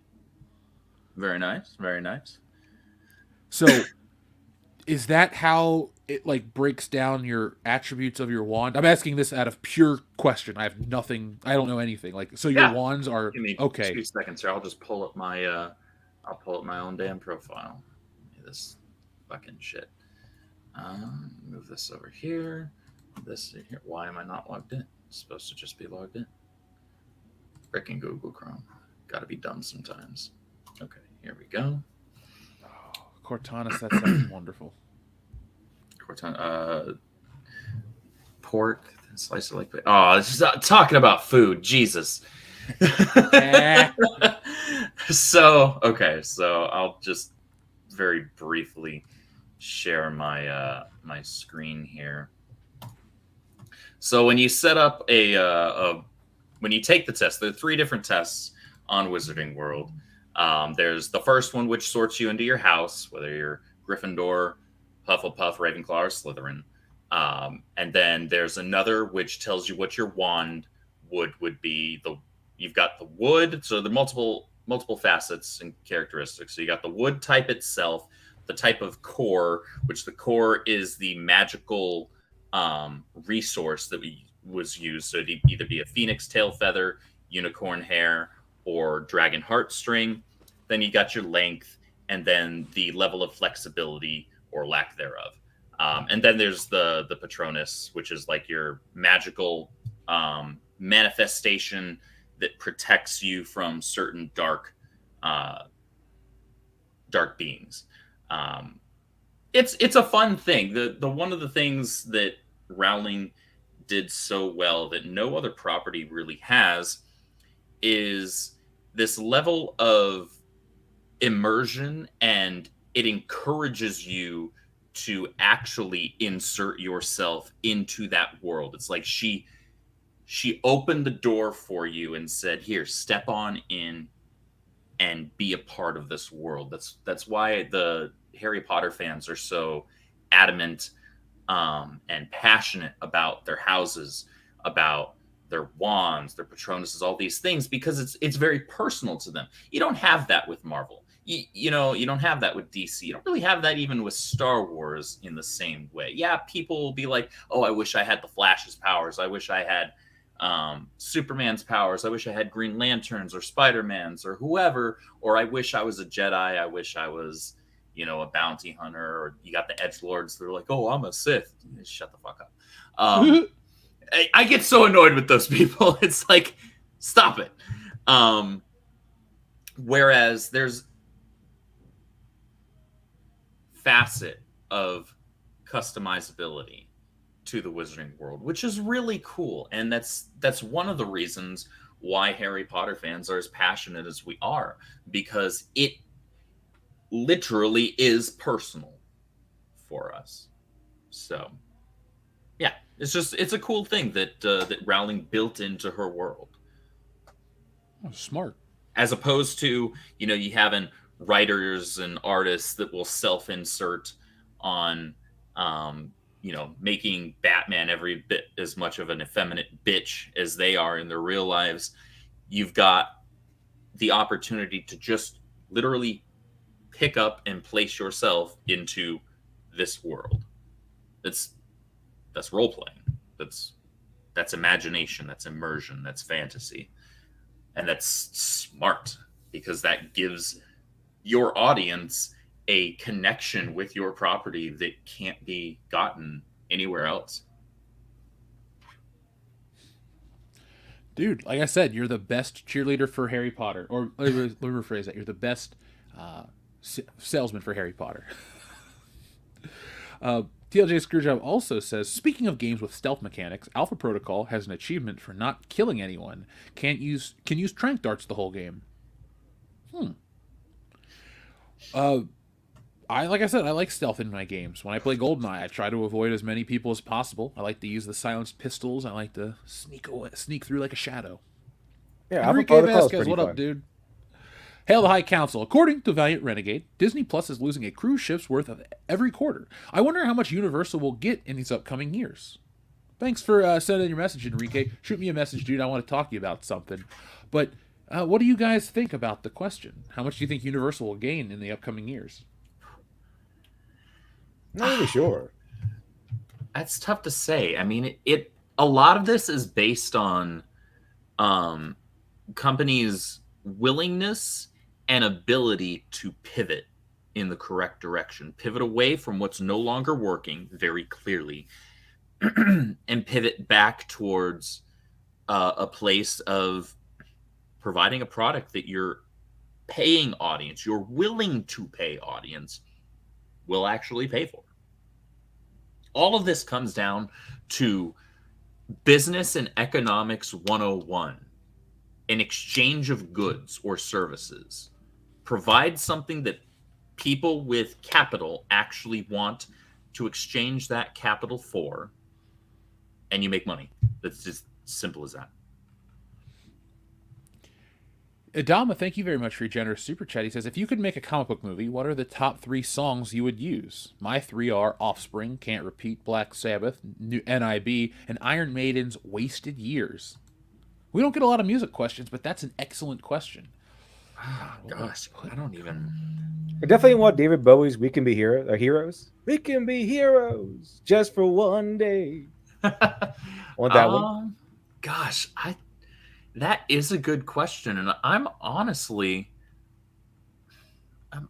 not sure, because I'm torn between the music that I grew up with and what would actually be more fitting for a movie. Because I grew up with a pretty wide array. I was either listening to like 80s and 70s rock, your Boston, AC/DC, Van Halen, Bon Jovi, all of that. And then like in my more formative years, in high school, I'm listening to Linkin Park and shit. And so I honestly don't know. I don't have a good answer to that question. It's difficult because if I were to say like, oh, I'll put my favorite song in a comic book movie, it technically was in Everybody Wants to Rule the World is my favorite song, and it's in Watchmen. I thought it was one of the slickest applications ever, and I don't like to sing Zack Snyder's praises, but if you pay close attention, Adrian Veidt, the richest man, the smartest man in the world, their Tony Stark, his elevator music is Everybody Wants to Rule the World. And I thought that was just a nice fucking nod to the 80s. It's like, of course, the guy that wants to rule the world has this as his elevator music. Yeah. I can't really think, like, what other song? I mean, why am I asking the audience? They don't know my playlist, but it's like, the songs I would want to see, like, fine, I would want to put No More Mr. Nice Guy in a superhero movie, and I would want it to be a scene where they are whooping ass, like Spider-Man. He gets bullied at school, and he finally flips or some shit. Peter Parker finally lets Flash Thompson have it. That's what I would play. Or just in a or any Spider-Man movie. No More Mr. Nice Guy would work really well to watch him bounce around and beat people up to that song. He could even comment and break the fourth wall and sing it along with the music or the movie. So that would work. You could have Deadpool do that shit too. Fuck, I don't know. I also man. want the what makes a good man by The Heavy. Oh, I've never heard that song. Good Man by The Heavy. That one, along with David Bowie's Heroes, and then I think it's a third one. I'm thinking of a third one. I can't cheat and use the theme to Beverly Hills Cop, can I? I mean, if that was the case, I'd just go for the low-hanging fruit and pick Hero from Spider. You know exactly what I was going for. Freaking one of the few Nickelback songs I actually like. I have strong opinions of Nickelback. Like most people, I think they suck. But there's something about that song. That song just slaps differently. Yeah. Part of it too, and this is not to take a turn into too serious, but just for a moment, folks. That was the song that like was everywhere post 9/11. They played that song, and then would like during the 4th of July, at least where I grew up, they put like all this Americana stuff on top of it. So it came out as a Spider-Man song, and then Spider-Man slowed down in the summer, but then that song came back, and I was like, all right. So that song was just kind of like there for a long period of time for me, and I'm okay with it. I hate Nickelback. I will shit on them all day, every day, but everybody gets one, right? Just like Spider-Man says in Family Guy, everybody gets one, Peter. Well, Spider-Man had his one with that fucking song. That's true. That's true. Fine, Rick Astley's never going to give you up. I'd put that in the movie. Dude, okay, yes. I unironically love that song. I would 1,000% find a way to insert that. Flying off into the sunset with the girl in his arms. Just so that I just saved her. Just so that I could have the enjoyment and legitimate pleasure of rickrolling the entire fucking world. God, I love rickrolling. It's my fucking favorite meme of all time. It's glorious. I love it. I would absolutely do that. So continuing on, folks. Sorry, I was just getting lost in the chat. Guys, tomorrow night we're going to have a lot of fun with some of the members. So join us on WCBS episode 344. We'll have all kinds of fun topics to cover. We'll make those announcements tomorrow, though, because why spoil it? The surprise is worth it. We'll make you wait just a little longer. But join us tomorrow, and be on the lookout for more content. Working on a lot of nice long-form stuff, too. But thank you, Adama, for your very generous super chat. TLJ Screwjob sends in a very generous super chat. Says, speaking of Yahtzees, my friend asked what I thought about this stuff. I said, I'd buy if I could. He then said, if Lucas was an actual Yahtzee, he'd still watch A New Hope because George Lucas already made money on it. So, well, Lucas also doesn't make money off of the property anymore anyway. To my knowledge, I don't think he gets royalties or anything. So, like, that's not him making much of a sacrifice. Not that I actually give a shit one way or the other, but like if your friend's trying to frame that as like that being his justification, it's like, well, that's not much of a justification because he wouldn't actually be making money from it anyway. Well said. TLJ Screwjob says, "By God, it's Stone Cold, WDW Pro, Stone Cold." Thank you for allowing me to live my fantasy and be JR, because I just love wrestling. TLJ Screwjob, thank you again, says, teabag that button like people, teabag that like button like people that bought Hogwarts Legacy teabagged the buy button to stick it to the Wokies. Yeah. Well, we kind of did. We kind of did. Though the majority, again, going back to what I said earlier, the vast majority of people that bought that game, they, maybe for a good portion of them, that was like a tertiary side effect and a happy one. It's like, all right, well, these people that are acting like royal jackasses to me and everybody else around me that just wants to play the damn game, they're going to be real mad about it. So that's cool. But ultimately, I was going to buy it anyway because I want the damn game. TLJ Screwjob also says, Hassan Piker would have bought Hogwarts Legacy and donated the money to trans charity, but he was convinced not to by Wokies. $1 million to Turkey Earthquake. I don't know who that is. Do you? I mean the streamer. Oh, okay, he's a streamer. Yeah, Hassan Piker. What was it? Sam Hyde. Hassan Piker, I'm coming to kill you at your house in Los Angeles. That one. Jesus, people get stupid. TLJ Screwjob, thank you again. Disney cares so much about black characters that they get rid of black voice characters ride and give the first black princess hand-me-down ride. Wait, what? Dude, they are trying to fix every issue ever in history, and what they're doing is they're creating a problem. History is being erased, essentially, but not like literally. They're not going into history books. What they're trying to do is rewrite history with new entertainment, so the next generation of people that watch it think, well, I saw it on the Disney Channel, and Disney's always right, so I'll trust them. That's the shit people are talking about. I can't get behind any of this shit. I've never been offended by Splash Mountain. I'm supposed to be offended by Splash Mountain, but I'm also not an idiot, and I realize things from different times are things from different times. Like, I love a comic book called The Spirit. The Spirit has a sidekick called Ebony Black. In the original Will Eisner run, it's drawn as a caricature with the big lips and all that shit. But in the modern interpretation, he's just a short little black guy. Now, I so happen to only get into the Spirit because of the modern interpretation. I was at my local comic book shop and I thought, this looks interesting, my style, noir style book. Let's give it a shot. Loved it. Went back into history, still love the Spirit, didn't get offended. I went, oh, this was created in the 1940s. It's a different time. Don't think Will Eisner is an abject racist. Maybe he was and I missed that note. But either way, I'm able to move past it. Why can't everyone else just get their head out of their ass? And why can't people that aren't offended or aren't supposed to be offended by it offended? It says, why would a random white person be offended by Splash Mountain? It's just a fucking ride. And why would anybody today really get offended? Because they probably don't understand what it means or what it references. So it's the people on the internet that want to look for the deeper meaning of everything. They want to go out there and fix the problems that aren't there. And you kind of get rid of something that's a cool ride that people like. Fuck it. You're erasing history. People have to be offended on your behalf, Jeff. Well, half of me feels proud and half of me is pissed off. Fuck them. Splash Mountain should have stayed. Space Mountain should have stayed. This is stupid, man. WDW Pro has the right idea about all of this stuff. Shrozoid says, I'll take an Uncle Ben and a Dookie, please. Well, of course. Ask and you shall receive. Where's Uncle Ben? Who's that Pokemon? It's dead.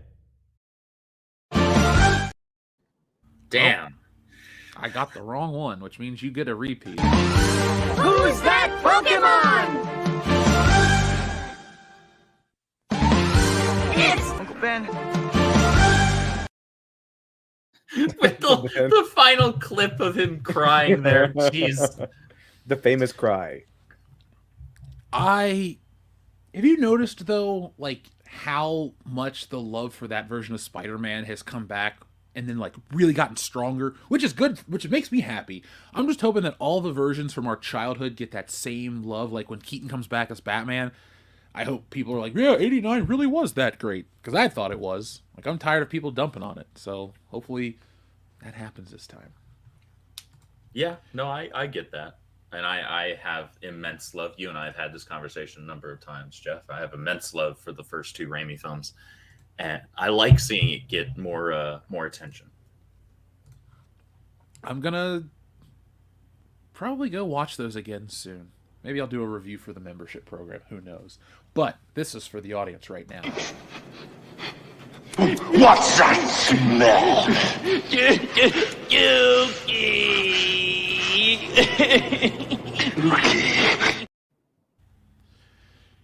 TLJ Screwjob, thank you very much for everything. Andrew, I want you to watch that movie. No Holds Barred. Oh, dude. I'd rather watch the Spider-Man films and do reviews of them for the channel. I know that sounds more fun, but I personally, this would never be for YouTube. I would just love to watch a live stream of you and Mary watching the film No Holds Barred. Oh, you want to torture us both? Well, the thing is, Mary hates wrestling, but she loves movies. So it's not technically watching wrestling. It's not even a movie about wrestling. It's a movie about a wrestler. Rip 'em. It's shit, and I just want to watch you guys suffer. I was gonna say he's trying so hard to sell it right now. You just admit it. Just admit it. Oh, bro, I'm on my Vince McMahon shit. It's the greatest film ever. Such good shit, pal.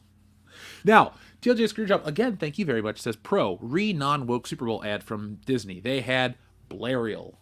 Now, Pro did walk away, or they did have to leave us tonight, so sorry, TLJ Screwjob, for not getting to this a little earlier, but the conversation was too good, folks. Just couldn't miss out. But did you guys watch the Little Mermaid ad with the new girl? That's not my fight. I didn't like the Little Mermaid. It's not really important to me. What about you guys? It's just really weird. It's just, of course, another redhead is being swapped. Just swap out the redhead. Yeah, I mean it's more tokenization, more ginger erasure. It's not even a ginger really, but she is a redheaded character. I saw the original teaser that they did. What was it, a handful of months ago? I wasn't interested, wasn't impressed. I'm not going to see the movie. I wasn't watching the Super Bowl this year, so I didn't see any of these trailers until they like hit on YouTube. And even then, I don't think I've seen all the trailers that have been. Did they have a new Transformers trailer? They did. They did. My friend was over. That I would like, actually be interested in watching the trailer. I could be convinced to watch that movie very drunk. I don't like the Transformers movies that much, but when you're like not sober and they're just big explosions on screen, whatever, they can be fine. LitDev, this comes from TLJ Screwjob, says, Can Mary Sue / Gary Stu characters work if they're not the main character, like a cameo appearance, or do they have to be unMary Sued to work? Well, I mean, usually the Mary Sues are just bad. They're just bad characters. I mean, people think that Mary Sue equals overpowered character. You can't have an overpowered character and then them not being a Mary Sue. So if it's a Mary Sue in terms of just being a bad character, then probably a better specificity not to do that. Yeah. Like, usually the Mary Sue is like a character who doesn't suffer from consequences, who tends to overshadow the main characters, who's always right. Doesn't have to work for what they have. Yeah, they just kind of just walk in, get everything, leave. They did it with Doctor Who a little bit with David Tennant. There was one episode, I think it's called The Doctor's Daughter, where there's like a girl. She gets like all of the Doctor's abilities and without all the backlash, because in real life that was David Tennant's wife, I think, and the daughter of another doctor or another actor who played the Doctor. So. I guess they just want to give her like a Mary Sue moment, but yeah, it's like that. So it sucked, and it was so bad they never talked about her again. Like they just wrote her out of the canon. But it's best to avoid Mary Sues and Gary Stews. Make sure that your characters have flaws, or they suffer, they struggle, and they earn what they have, even if they're a side character. They can be skilled or talented, like a mentor type. They can arrive just to be the skilled, the knowledgeable one, and the wise one. But if they're a side character, they shouldn't be overshadowing the main one, the main character. The main character should maybe be impressed by, maybe be like outdone by, but they should never be completely overshadowed by the side characters. This is what we get a lot of now. It's like, oh, here's Picard. but it's actually about Soji or whatever her name is. Or here's a Match of the Universe. Oh, it's actually about Tila. So you want to keep the main character being the main character. And Mary Sue's tend to overshadow that. So my idea is don't, unless it's like you're doing like a parody or something, like you're intentionally having a Mary Sue to poke fun at the Mary Sue, then don't do that. I would make sure the character is well rounded and everything. So Mary Sue's don't usually work at all. They're kind of just unless this isn't like a video game, but that's another whole nother discussion, I guess. But if you're writing an episode or a show or something like that, they can be powerful, but they shouldn't be a Mary Sue. Well said. I would agree with that. The thing is, just by way of being a powerful character, doesn't make a character a Mary Sue or a Gary Stu.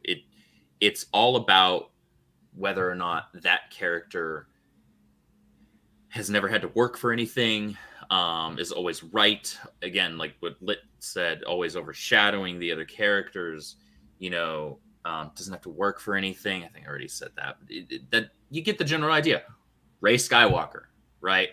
Captain People. Like, these are characters that they just exist and therefore they win, right? They don't go through an arc. They're never wrong.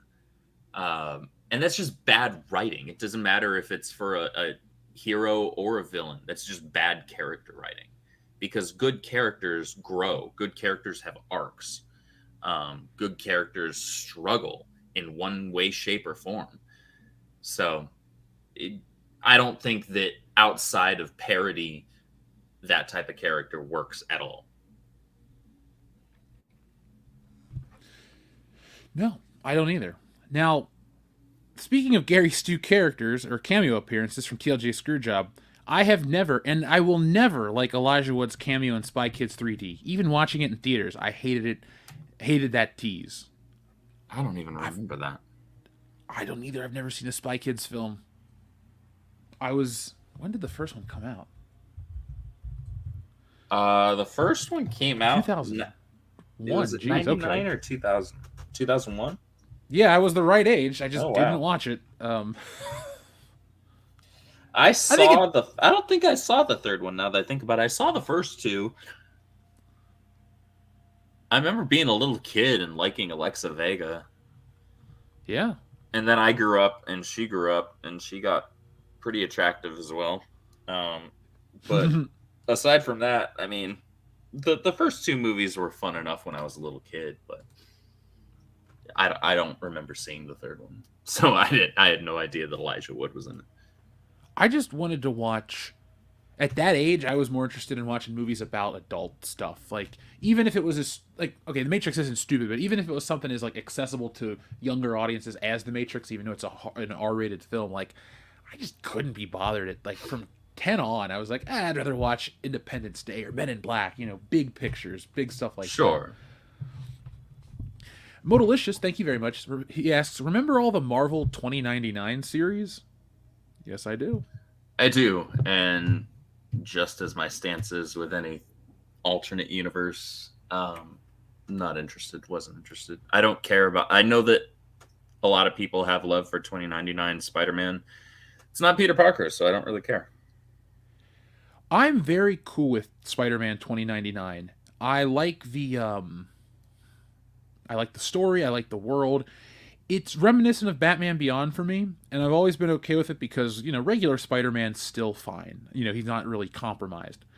Do I go out of my way to support Spider-Man 2099? No. I'll pick up an action figure here and there. I'll play a game if he's in it, happily. But for me, the only appeal of that is just there's no Peter Parker. And so that's why I was able to get into it. Now, the other stuff like Punisher and the other 2099 series, I've read X-Men 2099. They didn't resonate with me as well. I thought the spirit of those other characters, the spirit of those other books didn't work in another setting. There was something slightly off about the Spider-Man stuff that worked for me. That being said, if you want a good crossover, Modalicious, check out the Spider-Man 2099 crossover from 1995 or 6 with the regular Spider-Man. It's a good book. It's maybe a 50-page book. Fun little story. I highly recommend it. You could also play Spider-Man Shattered Dimensions. Oh, fuck yeah, that game's Or great. Spider-Man was the sequel was what, Edge of Tomorrow? Yep. Not as great, but still good. Yeah, it was good. It wasn't as good, but it was still good. Now, Modalicious, thank you. TLJ Screwjob, thank you for another generous super chat. He says, Uncanny Valley effect. Anyone else think that Ashley from Resident Evil 4 remake looks that way? Like, I think the fact that the lipstick and has this... Right. I think it's the fact that it has lipstick and stuff on. Like, Claire and Jill didn't even have such obvious makeup. The Uncanny Valley is... I hate it. It's ruining a lot of films, but I'd have to check out the Resident Evil 4 remake, Ashley. You guys have any opinions on the Uncanny Valley? The Resident Evil 4? I don't think so. Or I just mean Uncanny Valley in general, like... It's definitely a thing. And it's definitely becoming more and more of an issue now because everything's just CGI now. And some things just look a little too weird. Yeah, it's like with comic books, and specifically comic book art. There's a correct way to draw characters' faces and features and hands, unless your intention is to go for hyper realism. Otherwise, it will look strange. It will look off because it's not real, and people know it's not real. But you're trying to make it look real, and it's not quite there. I don't know. Like, her nose looks a little too much like mine there, but it could just be the image. I don't know. I'm looking forward to this remake. The last two Resident Evil remakes, both 2 and 3, were freaking phenomenal. And 4 is my favorite Resident Evil, so I'm definitely playing this. Yeah, me too. I want to get this, maybe not as soon as it drops because I'm still working my way through 3, but I will buy this. Resident Evil 4 is one of my favorite games, so I'm happy.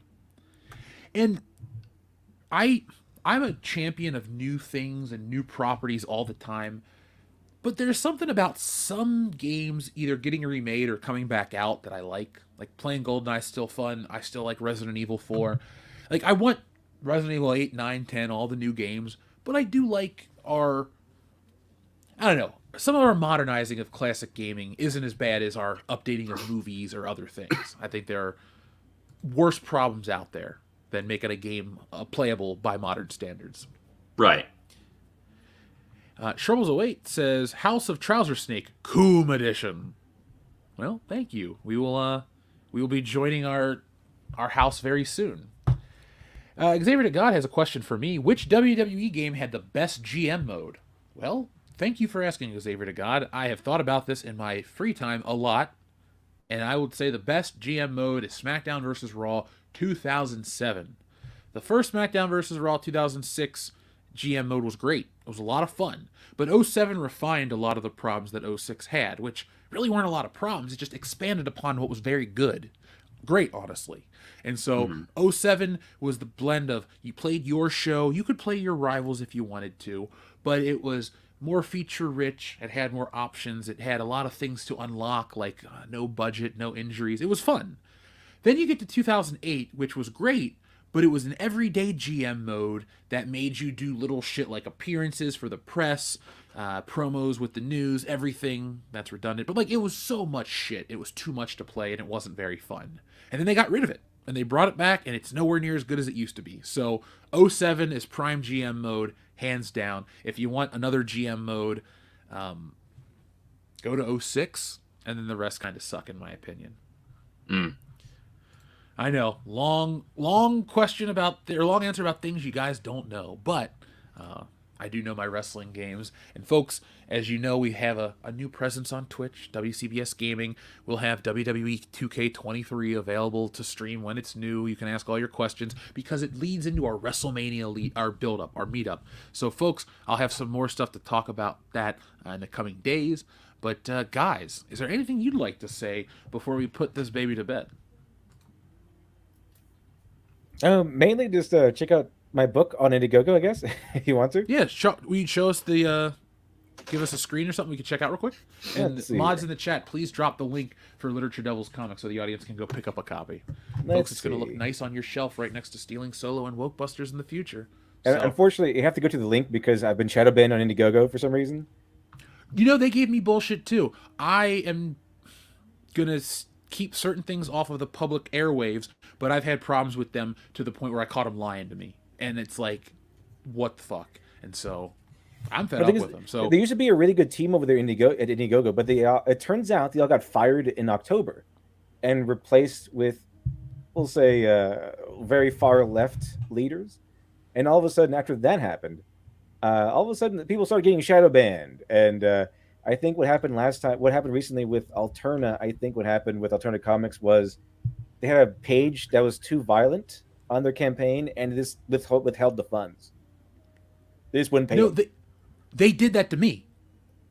The same thing to me. They withheld the funds from Tits and Art for months. For fucking 4 months, I had to deal with that shit. Because I bought that book before the campaign even ended. I had it ordered and shipped here, and it sat. I told my audience, I'll get it to you for Christmas. I was done. They didn't pay me. They held the money. And the messed up part, dude, is when I told them that, they're like, no, we weren't supposed to disperse your funds until December 28th. And I was like, I got screenshots that say October 28th. Poor shit. Bullshit is right. It does not take that long. It does not take that long. Dude, I've done multiple Indiegogo campaigns. Stealing Solo, Wokebuster, Stealing Solo, the second Fandom Menace edition. That's not how the campaign and the process works. It sucked. I had to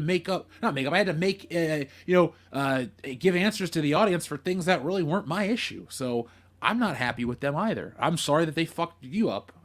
But I'm going to move over to Kickstarter and do other things because I got books to move and products to sell and comics to tell people about. I don't want some bullshit to affect me because a new regime came in. We're above the board. We've been above board the entire time. You guys need to be above board too. Yeah, it's really shitty.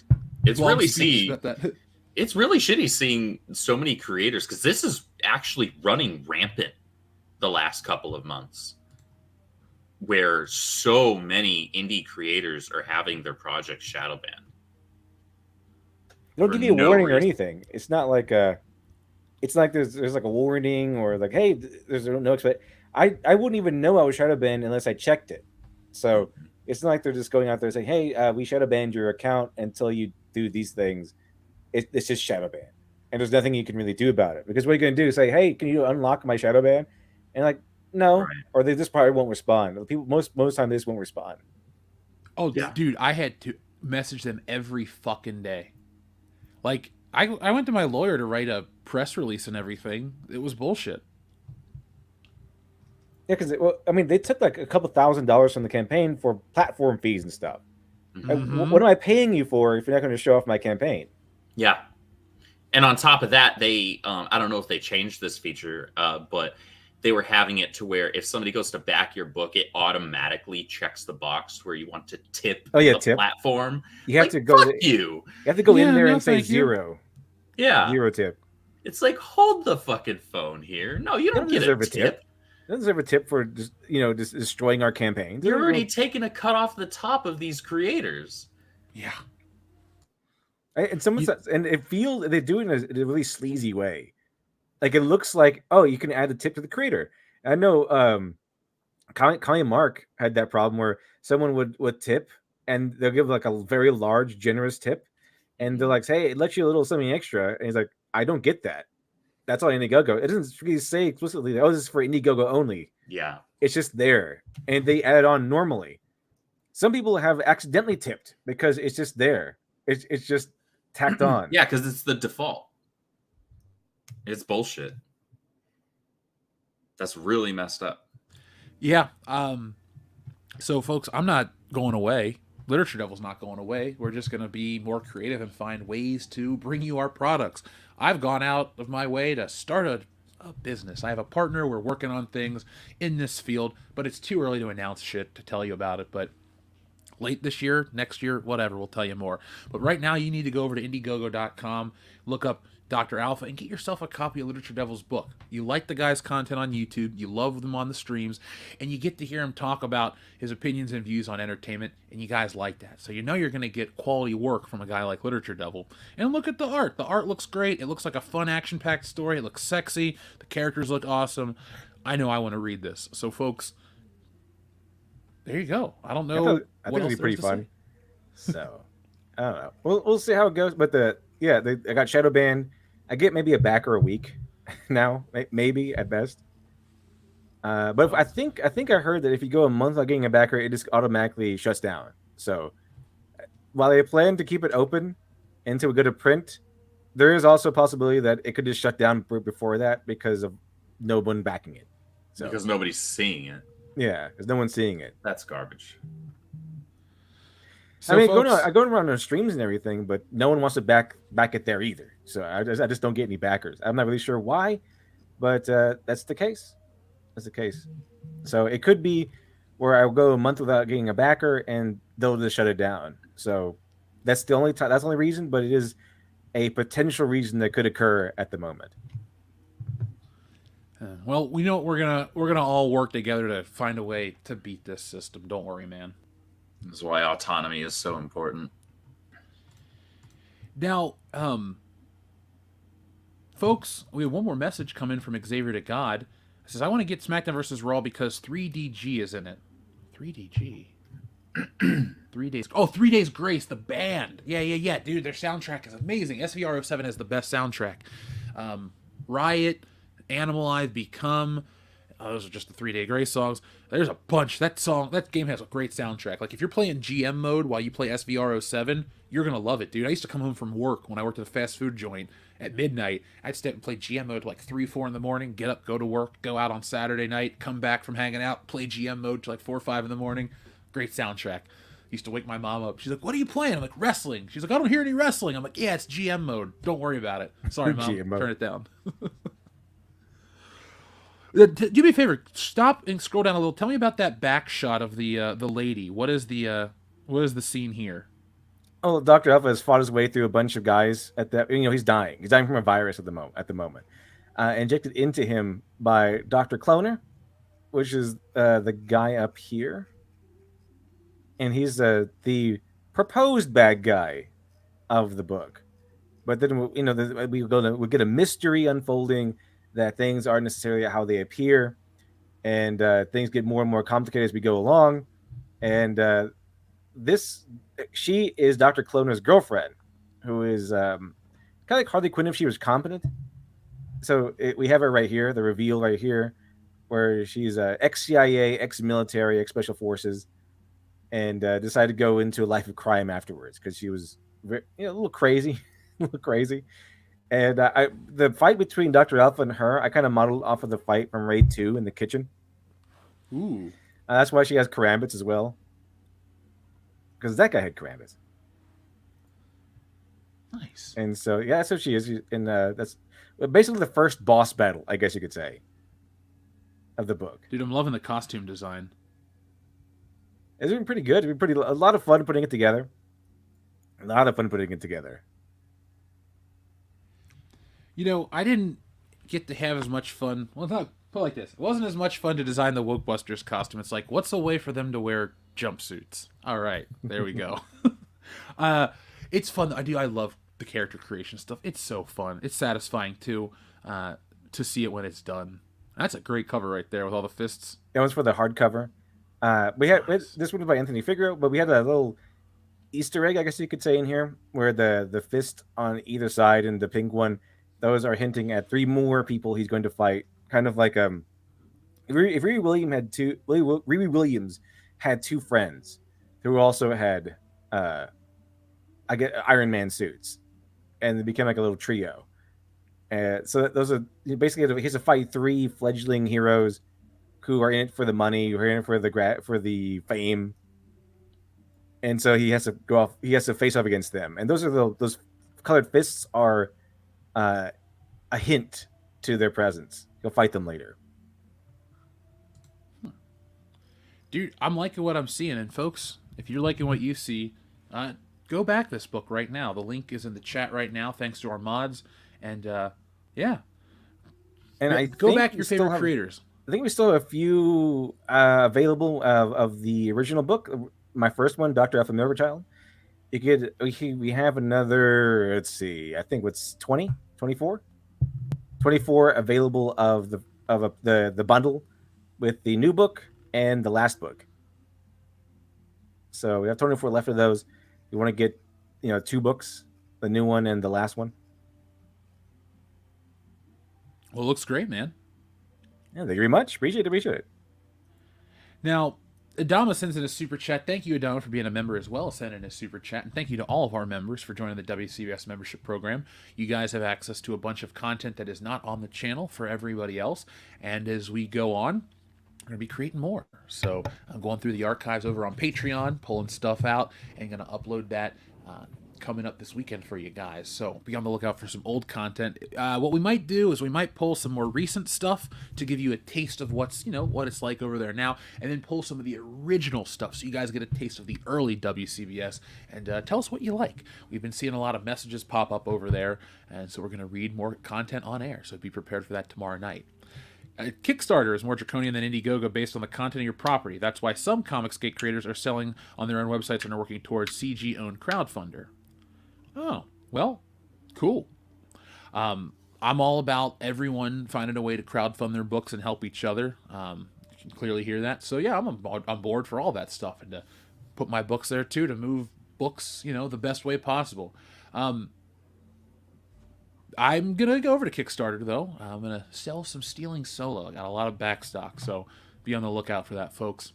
You didn't get yourselves a copy. These are the beautiful graphic novel edition. These are perfect bound, so we don't put staples in our books. I don't like to put them in at all. Tits and Art doesn't have a staple. Why? Because staples mean there's not enough pages, or staples mean it's thinly put together. No. I want glue. The glue that holds my book together is the glue that holds, I don't know, something else together. I'm not the in fandom mode together right now. The fandom together. Yes, that glue holds the fandom together, just like our books. So go back them, folks.